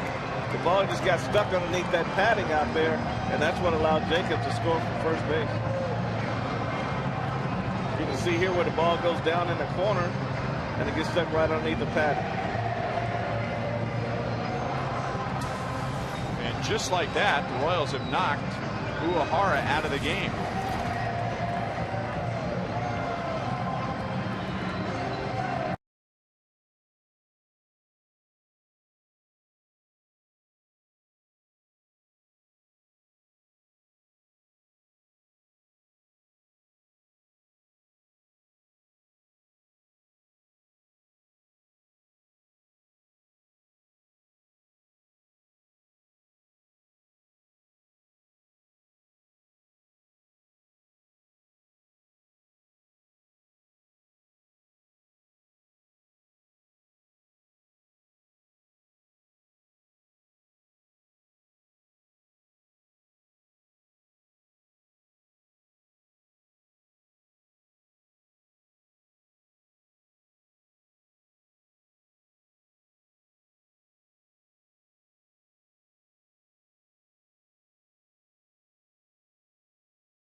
Four straight hits, still nobody out.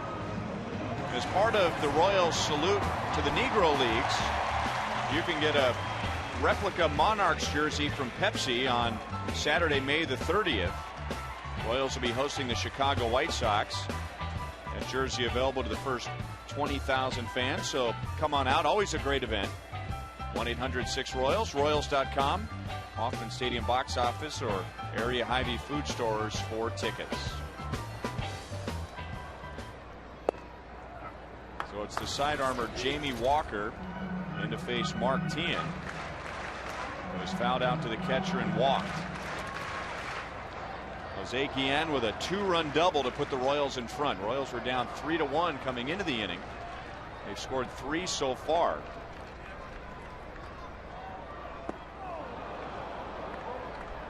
Oh, 2.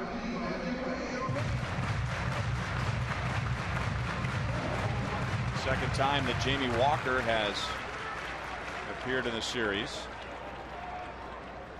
In the 9-5 win for Baltimore on Thursday, he gave up a run, 2 hits in an inning and a third.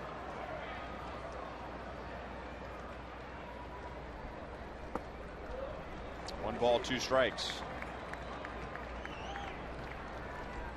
Of all the pitches that we've seen Mark Teahan swing at this year, the one pitch that's really given him the most trouble has been that sweeping curveball that ends up on the outside corner, and he has to end up trying to reach for it.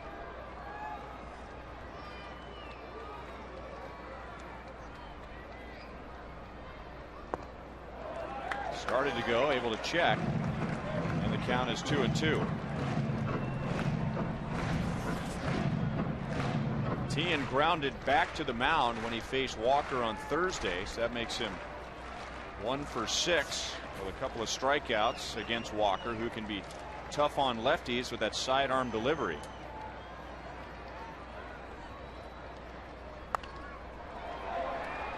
Still 2-2.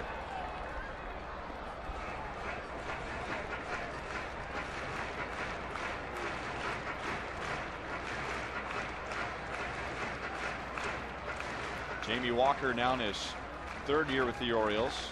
He and Danny Baez, part of a $42 million bullpen overhaul before the 2007 season.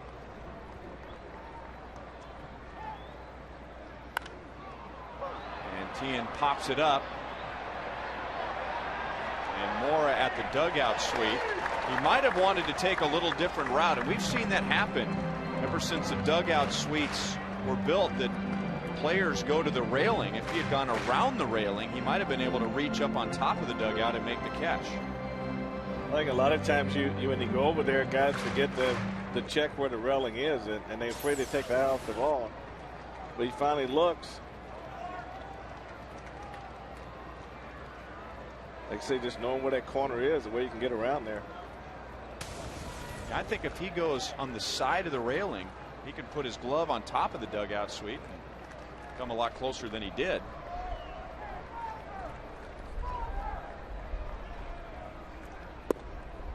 And Tien has taken the count from 0-2 to 3-2.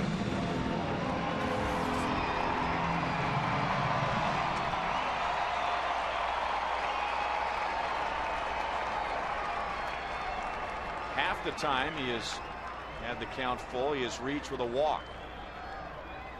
He has Guillen down at second base with nobody out.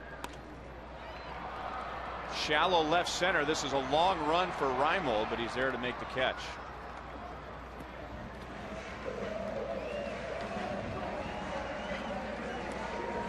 So runner at second and 1 out. Our next telecast in high definition will be Tuesday night, game 1 of 3 with the Cleveland Indians. Coverage begins at 6:30 with Royals Live. First pitch at 7:10. Brought to you by Time Warner Cable, where HD is free with digital cable.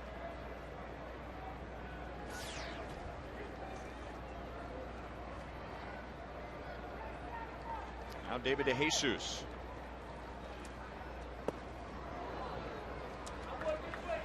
David faced Jamie Walker in that game on Thursday and grounded out to short.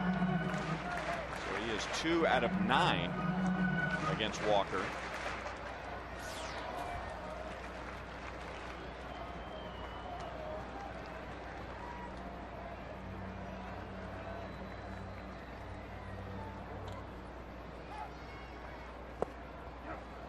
Oh, and 2.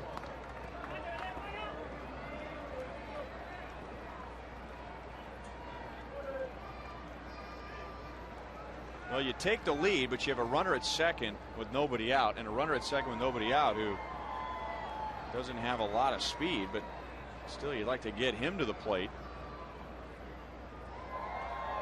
But two situations that the Royals could use a lot of improvement with.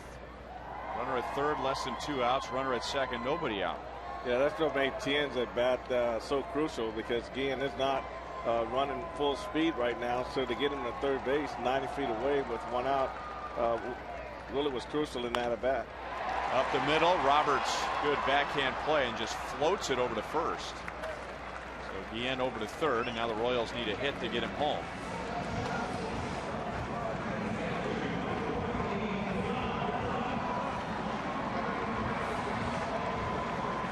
That was really kind of a heads-up play by Roberts right there. The reason he looked like he floated that ball to first base, Ryan, is because normally when a ball is hit like that, the race runner will freeze a little bit and then leave a little late. So once he caught it, he looked at third first and then realized he needed to go back to first base. So he was hoping to catch Guillen sleeping going down the line from the second base to third base. And now with Buck coming up, right-hand pitcher Chris Ray comes out of the Orioles bullpen.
4-3 Royals. They've gotten 3 in the 6th inning. They'd like more. They had Guillen at second base with nobody out. Now he's at third with 2 outs. Chris Ray, former Orioles closer, on to face John Buck. This is Chris Ray's first appearance in this series.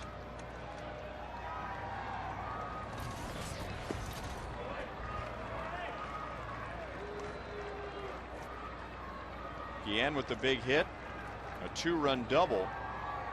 Butler had doubled earlier in the inning to make it a 1-run game, scoring Callaspo, and then Guillen's double scoring Butler and Jacobs.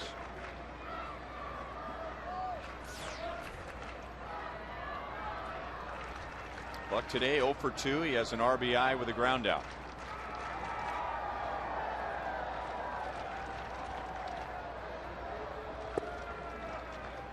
One ball, 1 strike.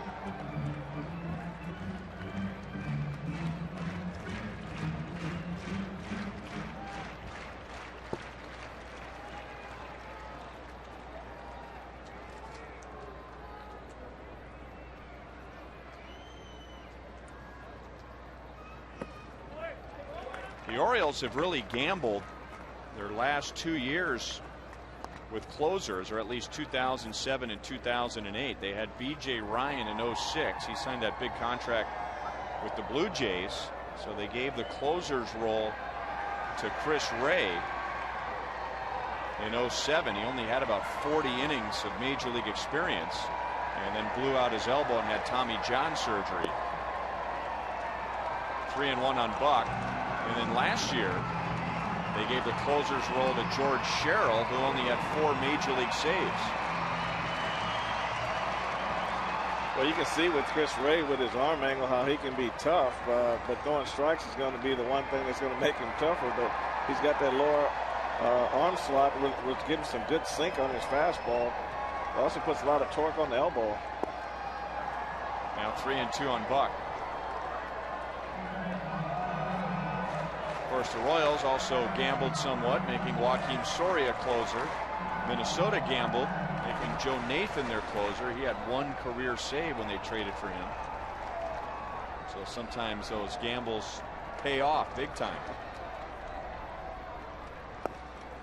A walk to Buck. So first and third, 2 down for Bloomquist.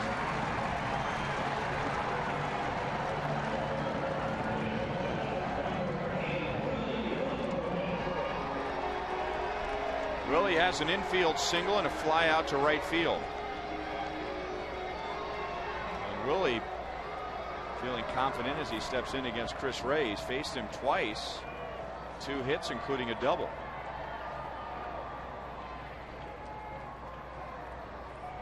Callaspo opened the inning with a single on a 1-2 pitch. Butler doubled on an 0-2 pitch against Uehara.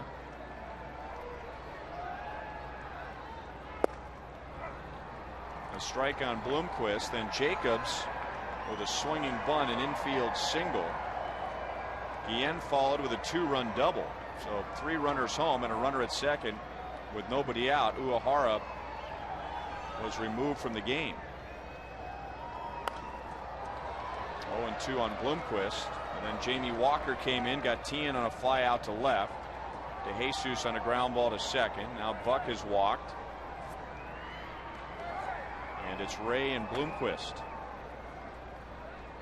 Willie hitting .343 overall, and we just showed you hitting a little over 300 with runners in scoring position.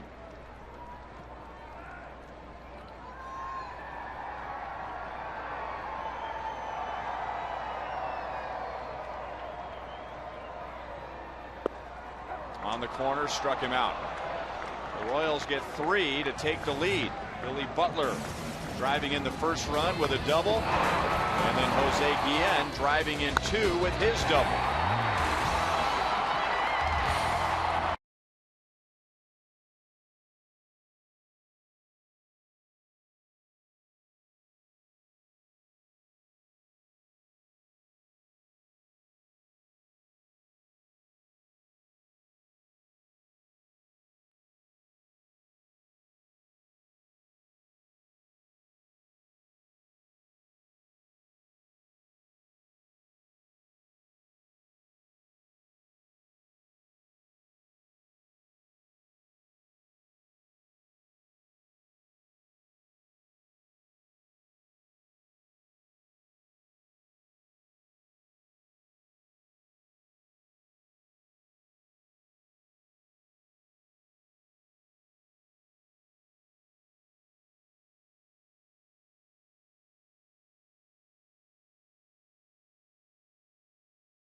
the 7th inning. Ryan Lefebvre along with Frank White, and once again roaming the ballpark, Joel Goldberg. Guys, you can definitely tell it's a big family day at the K because it is really crowded in the outfield experience. The carousel is crowded, as well as the playground, mini golf over here. And here's a new little deal, this baseball where kids can come up and push it a little bit, and then there's water here. No, I'm not getting in the water, but I have a feeling that some of these young kids, they might be going home a little bit wet. Up there she goes. She's getting in there right now. Those pants are a little wet, but having fun out in the outfield experience. Guys, back upstairs to you. All right, Joel, there's a lot going on out there. Ron Mayhay in the game, throws a strike to Felix P.A. Game number 15 for Ron Mayhay. 2 holds, trying to make it 3.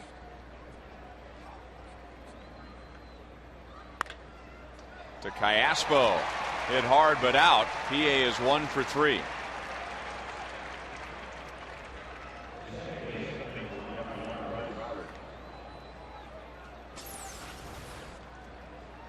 Well, he really got the head of the bat on it, and if you're a middle infielder, you just want to be able to go for line drives, 1 step left, 1 step right, just to keep it right out of the center of your body. And now Casper did a good job on that one. That'll move Roberts over to the right side. He has scored 1 of the 3 runs today. On base 2 more times. So 9 times the Orioles leadoff man has been on in this 4-game series, with 5 hits and 5 walks.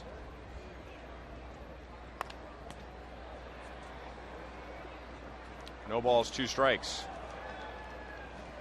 Today's copyrighted telecast is presented by the authority of the Kansas City Royals, may not be reproduced or retransmitted in any form, and the accounts and descriptions of this game may not be disseminated without the express written consent of the Kansas City Royals Baseball Corporation. Ryan Lefebvre with Frank White, Joe Goldberg, producer Doc Carruthers, director Steve Kurtenbach, Kevin Schenk away for a couple of games, his daughter Madison graduating from high school.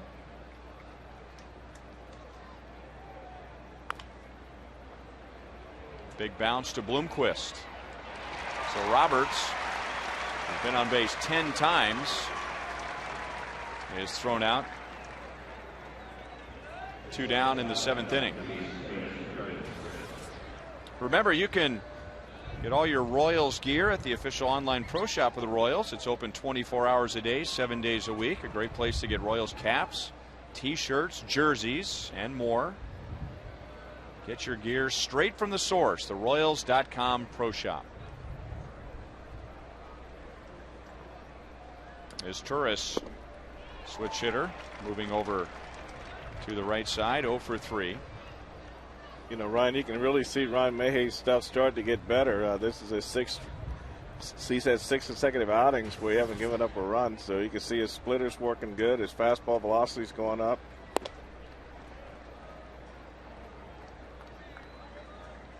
Kind of looks like the Mayhay that Trey used for setup occasionally last year, and he did an outstanding job before the foot injury. He was dependable as anyone last season. Butler off the line, race to the base, and Mayhay gets there in front of his Turris.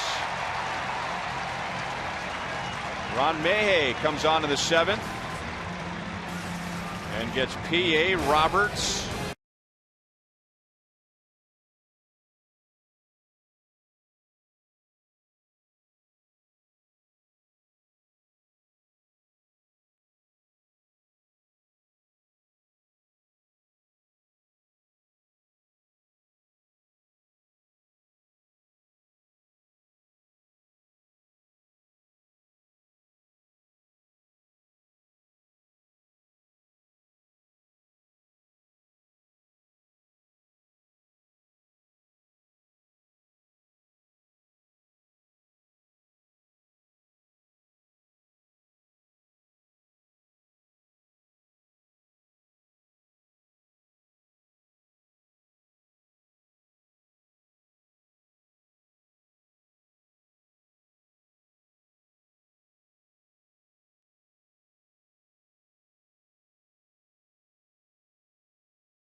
time on a beautiful Sunday afternoon.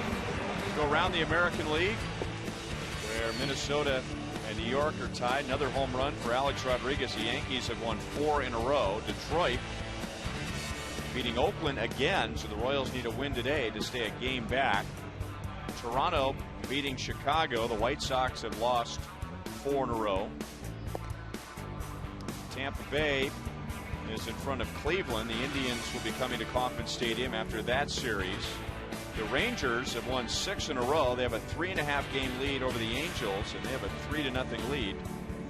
Boston and Seattle are in the second inning, no score. Let's check in with Joel Goldberg. Well, you were talking about that Cleveland-Tampa game and the scores there. Interesting thing happened there as Joe Madden was hoping to get third baseman Evan Longoria a little break from playing the field. He had him at DH today.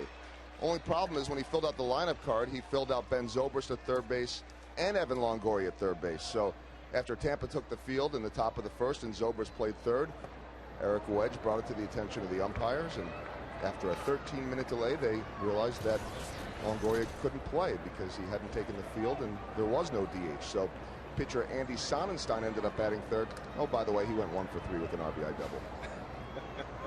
Really?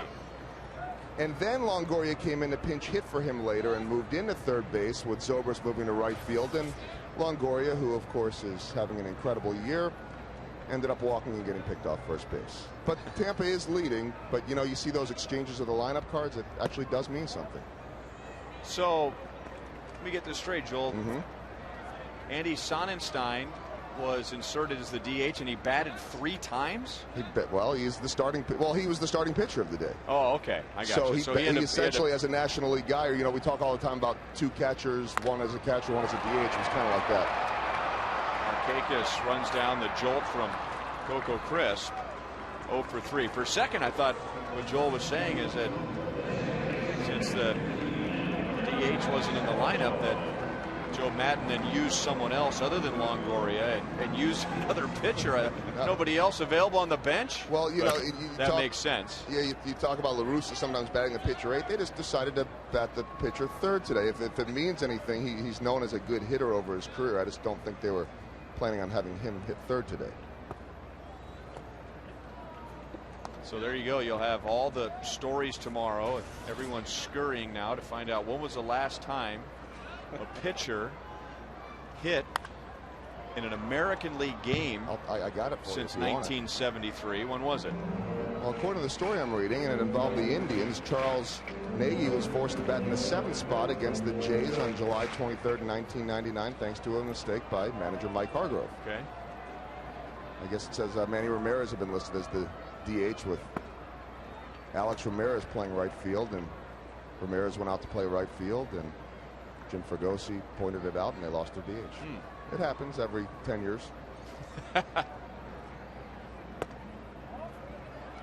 3-1 to Alberto Callaspo. That's probably one of those cases where you got a guy that goes out and plays every single day for you, and you try to give him a day off, and you just so used to writing 5 on there, you just don't change. But that's where if you have somebody to proofread the lineup card before it goes out there, that's where you catch that mistake. 1-out walk from Chris Ray to Alberto Callaspo. Second walk given up by Chris Ray. So Alberto on for the second time. All right, Joel, here's another one for you. Since you've already told us the last time a pitcher hit in an American League game since '73 when the DH arrived, I'm sure we'll also read, unless you have it, when was the last time a pitcher in either league hit as high as third? Yeah, I got nothing. Because Jamie, you got anything? I'm sure. He's shaking his head now. You know, I'm sure if you go way, way, way back when, you know, pitchers are outstanding athletes, and a lot of them in high school and even in college, when they weren't pitching, they were playing a position, and so you play a position, you hit as the pitcher long before the DH. You go into the minor leagues, you hit as a pitcher, and you know, back in the 20s, 30s, 40s, maybe even 50s, there were some pitchers who were really good hitters. Not good hitters for a pitcher, with that little disclaimer on the end, just flat out good hitters. A good bounce turns into a bad bounce That thing came off the netting, and a few more feet back to the left, and Ty Wigginton may have had a chance to throw out Alberto Callaspo, but it's shot by him. Well, the way that fencing is down there, that's why you don't see a lot of guys take the extra base on an overthrow at first base, because the way that dugout club suite is situated with the fence, it throws the ball back to the infield.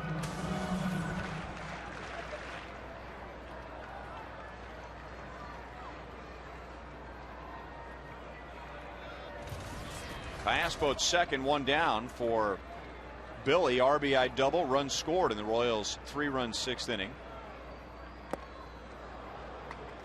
Didn't get a very good read on that pitch. No balls, 2 strikes. It was an 0-2 pitch in the 6th that Billy ripped to center field, driving in Callaspo, and then Billy, along with Mike Jacobs, coming home on a Jose Guillen double.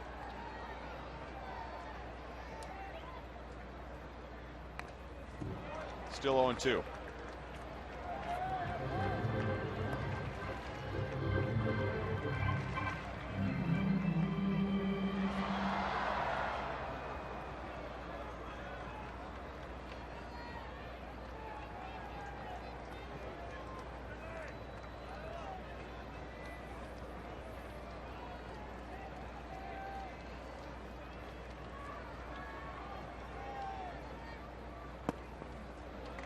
One ball, 2 strikes. The Royals really didn't get much going at all against Koji Uehara in the first 5 innings. They scored 1 run in the 3rd and put a little something together in the 5th with 2 on 2 out, but only 1 run, 2 hits in the first 5 innings against Uehara. But in the 6th, came out with 4 straight hits, 2 doubles, and 3 runs.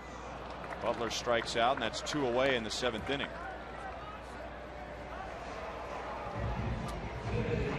Get a final update on You Call It, presented by Sprint, who was the highest draft pick among these 4 Royals pitchers. And 40%. They're saying Zach Greinke, followed by Jeff Granger, who was drafted out of Texas A&M.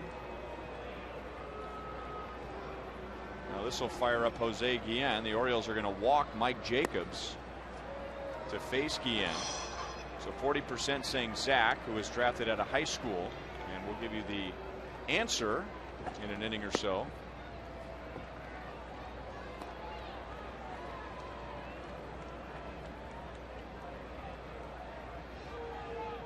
So Jacobs 1 out of 3 with that infield single, just nubbed one off the end of the bat. He was trying to pull a ball to the right side with Butler at second base and nobody out, but he hit it off the end of the bat, and it rolled perfectly to the left side beyond the reach of the pitcher Uehara, with runners at the corners, and then Guillen followed with the 2-run double, and just like that, Uehara was out of the game. It happened real quick. Those extra base hits come on you with men on base. They come on you real quick, and the manager lots of times don't have time to get anybody up and get them in the game.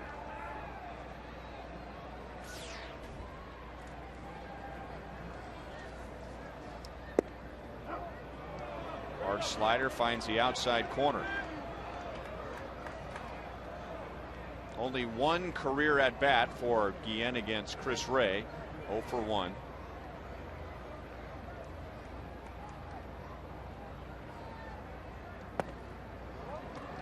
One ball, 1 strike. Jose has driven in 5 runs in this series.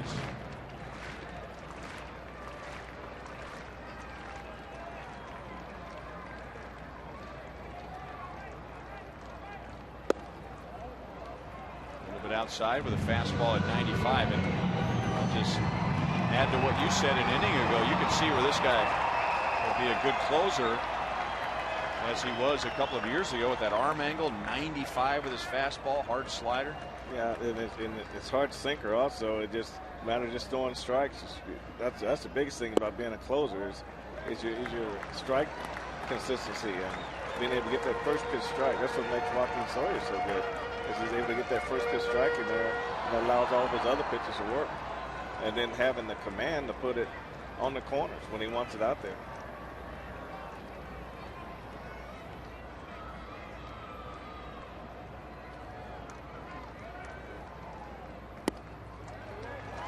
156, but he missed outside, and Chris Ray has walked his 4th and just 1 inning of work. And now Mark Teahen will bat with the bases loaded.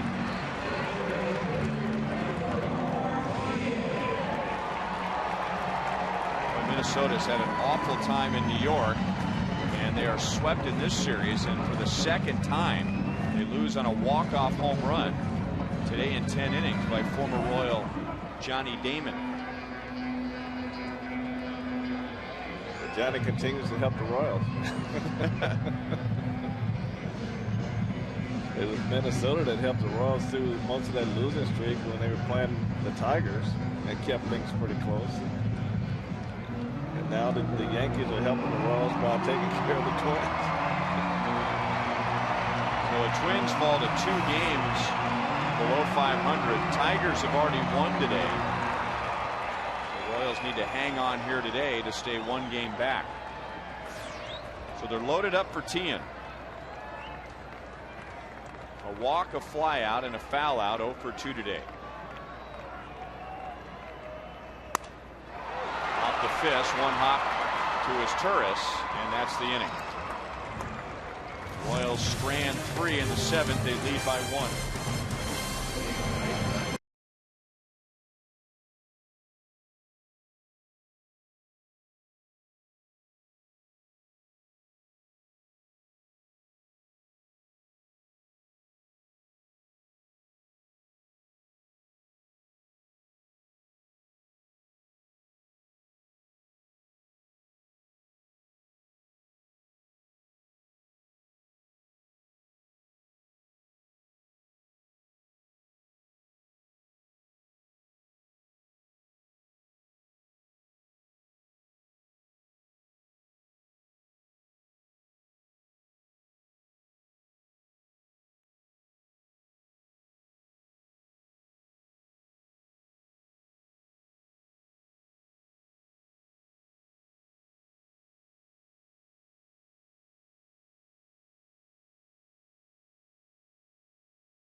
Hoping for a 4-game split with the Orioles. Baltimore winning game 1 9-5 on Thursday. Royals coming back 8-1 on Friday. Baltimore 3-2 last night, and now the Royals 4-3 into the top of the 8th inning this afternoon. Ron Mayhey's 2nd inning. Got the Orioles in order in the 7th. Now the dangerous part of the order with Markakis, Huff, and Mora. 2 walks and a ground out for Nick Markakis.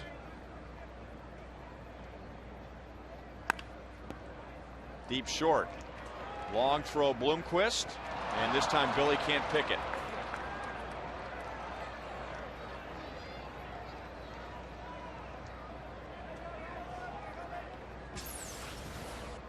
Well, Willie makes a nice play going. He sets himself good, but this is a long throw. Normally Willie is throwing down below, but on this one Billy took a stride more to the inside and not directly to the ball, and you can see where it made a big difference in that play right there.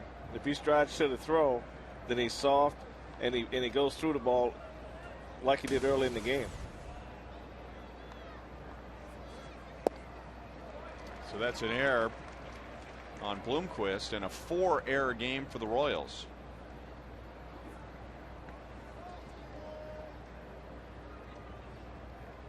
Now Alberto Callaspo has committed 2 errors. John Buck has an error.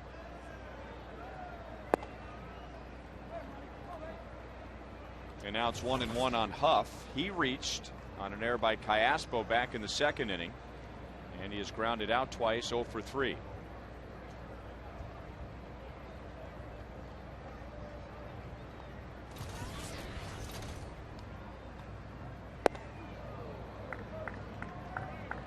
2-1.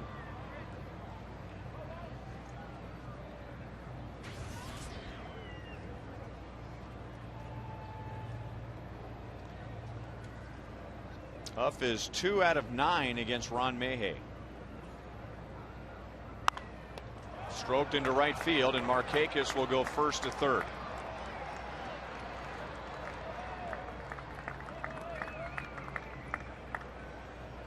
So the error and the potential tying run is at third base with nobody out. Batter will be Melvin Mora, and Trey Hillman is going to point to the bullpen. Juan Cruz comes on with runners at the corners, nobody out.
With runners at first and third and nobody out. And one of the big reasons why they signed Juan Cruz to a 2-year contract during the offseason is his ability to get strikeouts.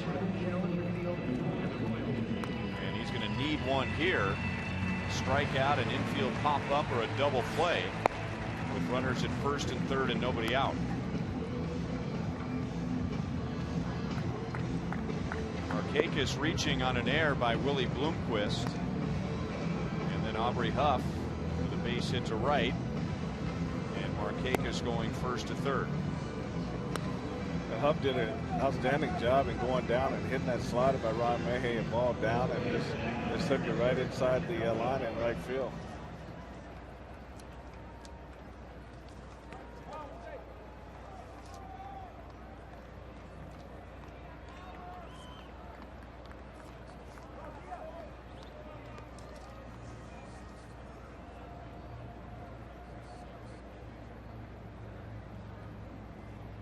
Last time the Royals had 4 errors in a game was 3 seasons ago in July of '06 against the Tigers.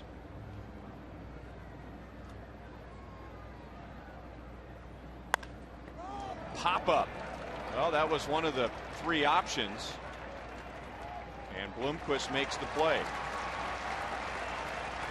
Melvin Mora, before that swing, faced Juan Cruz once before today and hit a 2-run home run off of him. So 1 down, 3 to go, and Cruz is going to get 3 straight right-hand batters unless he gets a ground ball double play from Reimold right here. Well, he's got the pitch that can do that if he keeps the ball down. If he pitches down and the ball sinks, he can get that ground ball that he's looking for.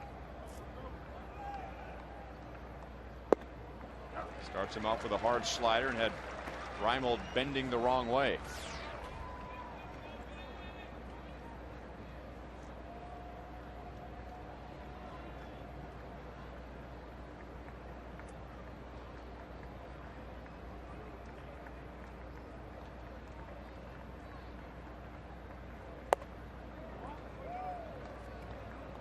One and one. Well, the Royals have already played one 4-game series, and they took 3 out of 4 from the Blue Jays, who have the best record in the American League, first place in the East, and now hoping for a split against the last place team in the East. 2-1 on Reimold, but this Baltimore Orioles team has given the Royals so much trouble, and especially here for whatever reason. In Kansas City, Baltimore has won 16 of their last 20.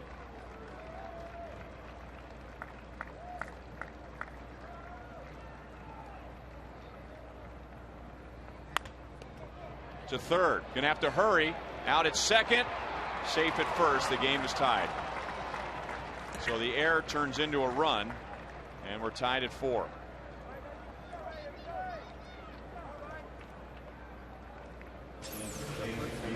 Well, Cruz got the ground ball, but Tien had to go a little bit far to his left, and it's really a tough play right there. If he hit more right at him, it would have been an easier play to turn a double play, but he had to go so far to his left, and then he had to make a perfect throw, and Reimold was just too fast to get down to first base to be doubled up on that ball.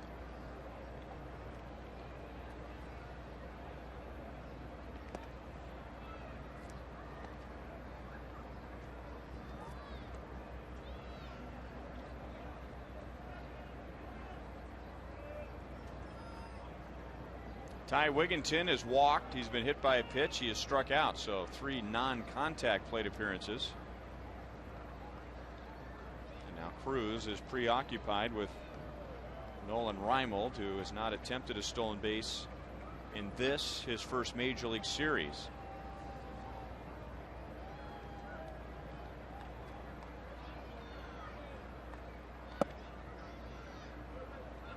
It's inside to Wigginton.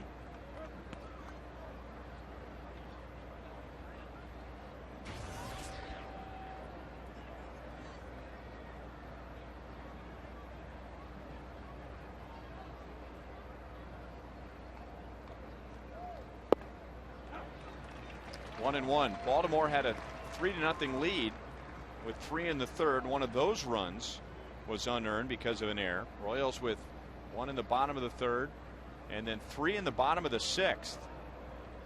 Although they left a runner at second base with nobody out, which is more painful now that the game is tied. So the Royals had a 4-3 lead, and now Baltimore tying it in the 8th, and that's drilled into right center, but Jose Guillen makes the catch, and the inning is over. But an unearned run ties it in the top of the 8th.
Orioles have made a couple of changes before the Royals come up. Robert Andino is now at shortstop.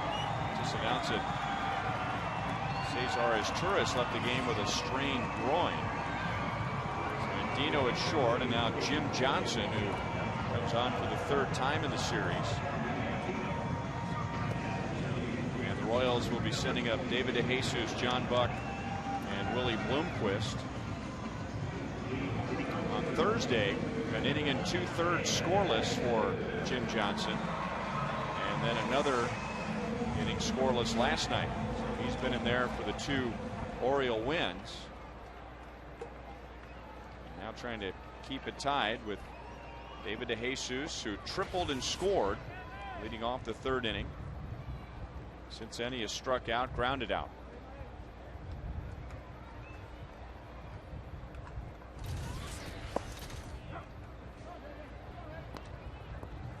David batting 7th today.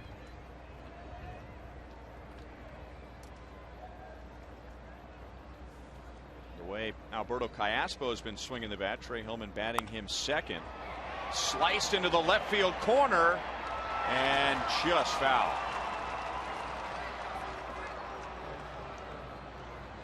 So that close to having at least a runner at 2nd, perhaps a runner at 3rd with nobody out. From here, it looked real close.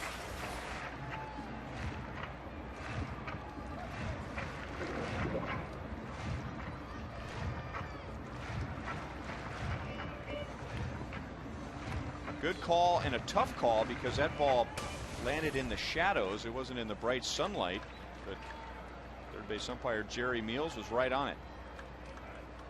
Shadows of the lights above the seats on the third base side. DeJesus batted 2nd on Thursday and Friday. Wasn't in there last night against the lefty Rich Hill, and re-enters the lineup today batting 7th.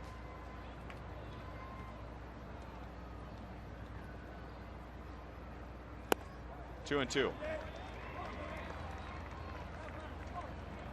Royals scoring all 4 of their runs off of Koji Uehara, who gave up just 1 run, 5 hits, and just 2 hits, or excuse me, 1 run, 2 hits in the first 5 innings. But then the Royals erupted for 3 in the 6th and knocked him out before he got an out.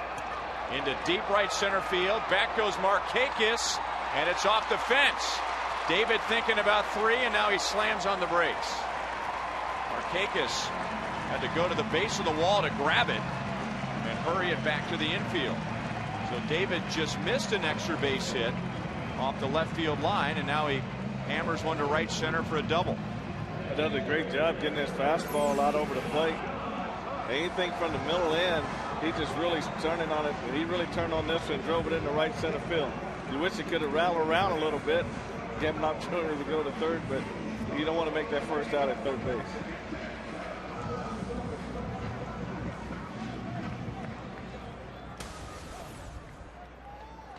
Well, what do we do here? Got to get that runner over to third base. John Buck has laid down bunts in his career, just in case the Orioles have the corners in near the grass, but they're not necessarily definitely expecting a bunt, just prepared in case. They're prepared, and this is really the big situation for the Royals. This is a situation that's really been hurting them so far, and they begin 2 out base hits to kind of cover it, but this is a situation where the batters really have to do a better job. Hit hard. PA missed it. DeJesus is going to score. Buck is going to try for 3. He is safe.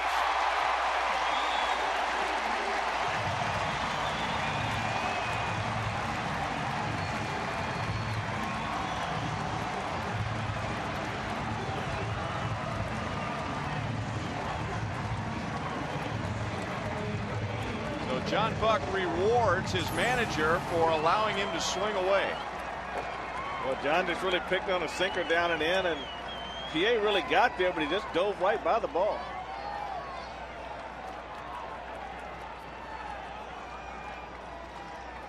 And anytime you let the ball pass your face with your glove back behind your head, you got a chance to miss the ball. If he sticks his hand out in front, he catches that ball. That's going to be a triple, but a ball that should be caught. Now inside to Willie Bloomquist. So a double and a triple. The Royals come right back.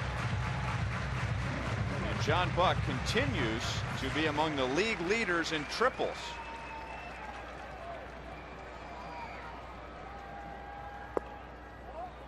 And it's 2-0 on Willie Bloomquist, who's feeling a lot better now. It was his error that allowed Nick Markakis to reach in the top of the 8th inning and eventually come around to score the tying run.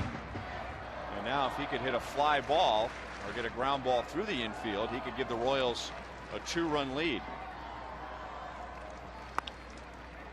Instead, a one hopper to Mora. Buck back to the bag and 1 out. Now Coco Crisp. Royals alumni fans batting practice is coming up on July the 11th from 8 a.m. until noon here at Kauffman Stadium. 10 Royals alumni will be here to work with you. And this year, moms are involved to join dads and kids 14 and older. $300 per adult, $100 for each kid. It's limited to 40 spots, so if you're interested, call now or go to the Royals website, look for the link. Infield still in for Coco Crisp.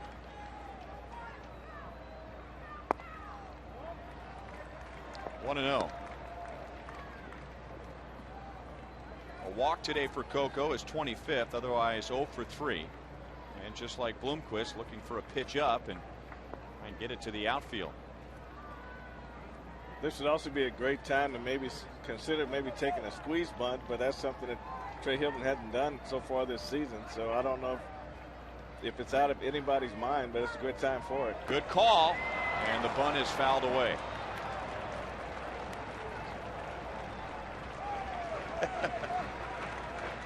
Off camera here, I gestured towards Frank. You know the signs, don't you? He said, nope, I don't know them.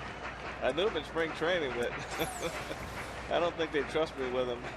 But the thing that makes this work is Buck has got to wait for the left landing foot of the pitcher to hit the ground before he takes off, and that way the pitcher can't alter his pitch to the plate. But Coco didn't get the bunt down, but he did the next best thing. He fouled the ball off. If they try it again, that would not be the first time in Major League history. You got a guy who's a good bunter up there.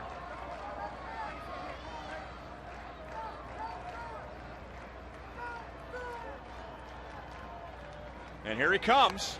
The bunt is down, and Buck is safe at the plate. Why not?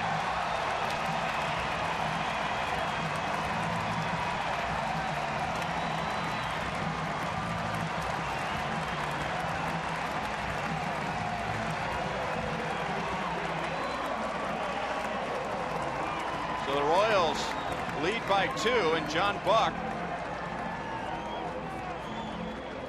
has driven into, and now he has scored a run. Well, everything worked perfectly. Coco didn't give it away early, and he was able to go down and bunt a real tough pitch down and kept it out in front of the plate. Johnson did everything he could, and Zonnie did everything he could to block the plate, but John Buck got his hands in there. See how tough that ball. That was about as tough a ball to bunt as you can get right there. That was actually a pretty good job by Johnson to get it there, and Zahn did everything he could. So a big game for John Buck.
squeeze to give the Royals a 2-run lead in the bottom of the 8th inning.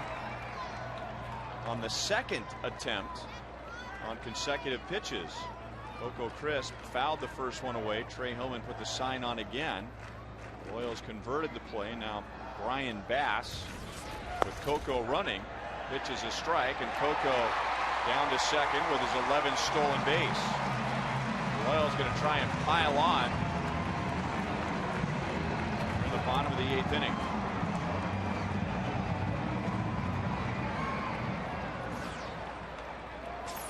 Well, we've always said the best time to take off is in the middle of confusion, and Coco gets that first pitch and just takes off and just keeps the pressure on the Orioles. That's a good way to play this game very aggressively in this inning. And it really is a great comeback inning for the Royals. And we've told you many times in this series how important this homestand is. You're facing 2 last-place teams. But the Royals have just had such a tough time against the Orioles. They're down early. They take the lead. Baltimore ties it in the 8th because of an error, and that'd be grounds for a huge letdown. But what do the Royals do? They come right back with 2, and now a runner at second. Iaspo strikes out.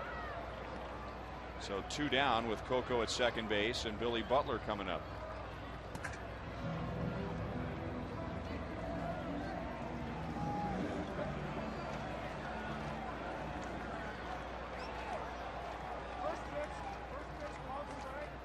A little confusion here on the count. And Iaspo thought he had struck out, but on his way back to the dugout, the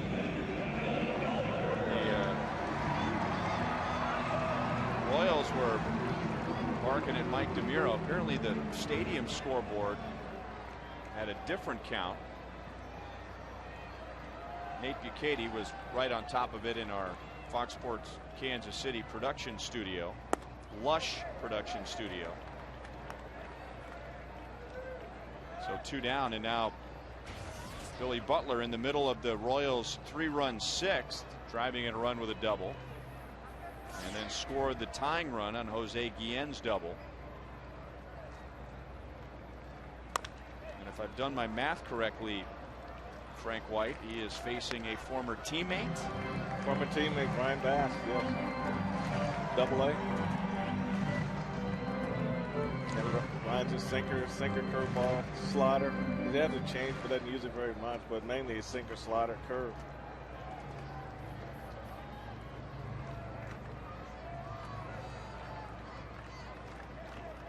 Brian Bass got himself into some hot water when he was in the Royals organization, disciplined for writing some things underneath his cap, and his timing was poor because at the time the Royals Sports Television Network was televising some minor league games. He had just been taken off the 40-man roster and was suspended after that, and I believe that was the last time he ever pitched in the Royals organization.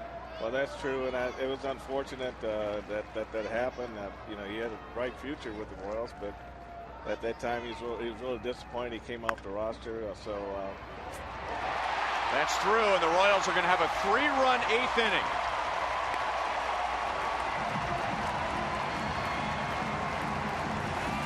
Butler drives in his second of the game.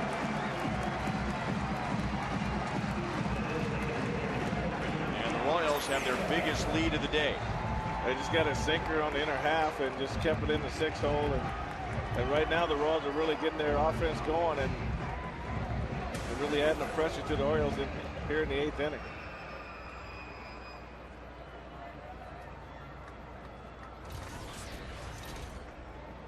All those runs are charged to Jim Johnson.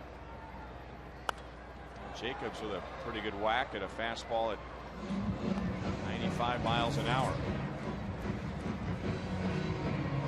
Brian Bass then hooked on with the Minnesota Twins and made it to the big leagues on a couple of different occasions, and now with the Baltimore Orioles. Jacobs 1 out of 3, an infield single. He scored the then go-ahead run back in the 6th inning, making it 4-3. The Orioles tied it in the 8th. The Royals come right back in the bottom of the 8th and leads 7-4. They've gotten some big hits and pulled off some very exciting plays in this inning. It's been that double squeeze is something you don't see very often, and it's usually reserved for winning the game and not when they already got a run up on the other team. So it was pretty good call by manager Trey Hillman. Well, we have talked so much about the Royals have done, I think, to this point, most people would agree, a good job, not a great job, but a good job of driving in runs with 2 outs. But not so much with getting a runner home with less than 2 outs. And I think Trey just figured we need to get this guy to the plate. Butler runs and Jacobs is hit. Trying to pitch inside with the count 1-2. And the Royals have a chance to add on even more with Jose Guillen to the plate. This is the changeup. He held on to it too long, and the ball just got inside and just stayed inside. Got him right on the wallet. And since Jacobs is now arbitration eligible, that did not hurt as much as it would have last year. Oh, it depends on what pocket he carries his wallet in. Huh?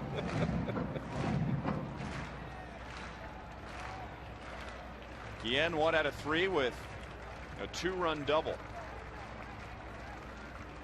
And when he hit his 2-run double, it was Butler and Jacobs that came around to score, and they're the 2 Royals out there now with 2 outs.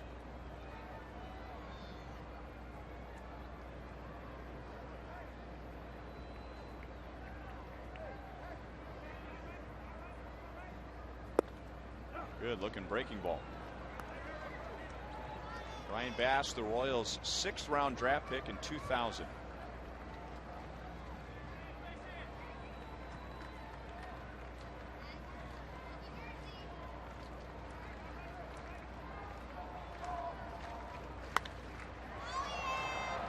Popped up to shallow right. In comes Markakis. And that's the inning, but the Royals get 3. Jesus opens the inning with a double. John Buck triples, and Buck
three and a third innings today of post-game interviews and talk about Royals and Indians series, which begins on Tuesday with Brian Bannister on the mound. That's after the game.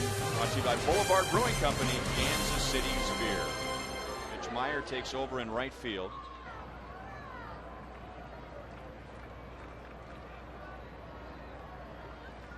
And Lou Montañez is going to bat for Baltimore, and he goes after the first Juan Cruz delivery. It's Crisp and Meyer in right center. Coco the call and the catch.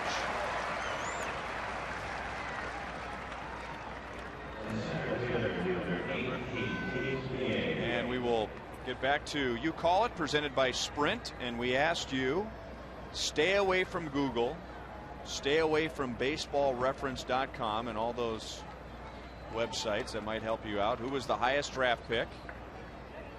And it was Zach Greinke, 6th overall. And oh, excuse me, Jeff Granger, 5th overall. Back in 1993 out of Texas A&M, and then Zach 6th. Apier 9th. Mike McDougal was actually the 2nd first-round pick that year in '99. Kyle Snyder went higher than he did.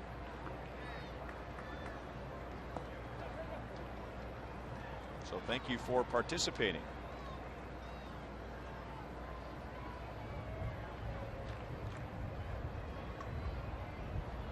Felix P.A. 1 out of 3. Tripled, driving in a run and then scoring himself in the Orioles' 3-run 3rd inning. But the key play that he was involved in today was diving and missing John Buck's triple in the 3-run 8th inning. To Jesus in left with the sun shining off of his glasses, makes the catch, 2 down. This would have been a Joakim Soria appearance with a 3-run lead in the 9th. Juan Cruz got the last 2 outs of the 8th, so he'll get 5 outs. He'll get the victory. And Joakim Soria, who really, if you think about it, has been unavailable as much as he has been available this year. But the games where he has not been available, the Royals have only had 2 Joakim Soria situations. This would be one of them, and then there was the save that Cruz had to finish off the Toronto Blue Jays a couple of homestands ago. Well, Trey feels with Joakim now, he's got a couple of options he can go to in the back. Cruz being one. The way Farnsworth is thrown of late, he may be another option in that situation. And Tejeda, if he's not used as a middle game closer, he could be a guy you can also slide back there. So he's comfortable with his choices. He's just going to go with who the hot hand is at that particular time.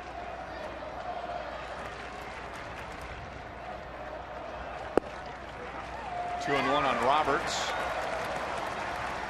A walk and a single today. And on base 10 times in the series. He has grounded out, flied out in his last 2 at bats. 2 and 2. Roberts thought that was high. Cruz drops down with that lower 3/4, and the ball does come on a riser, but when you're in the strike zone and the umpire's going to give you that pitch more times than not.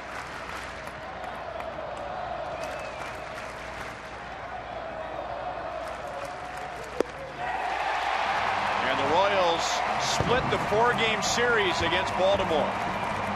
So Juan Cruz gets the win, and the Royals come from behind twice today.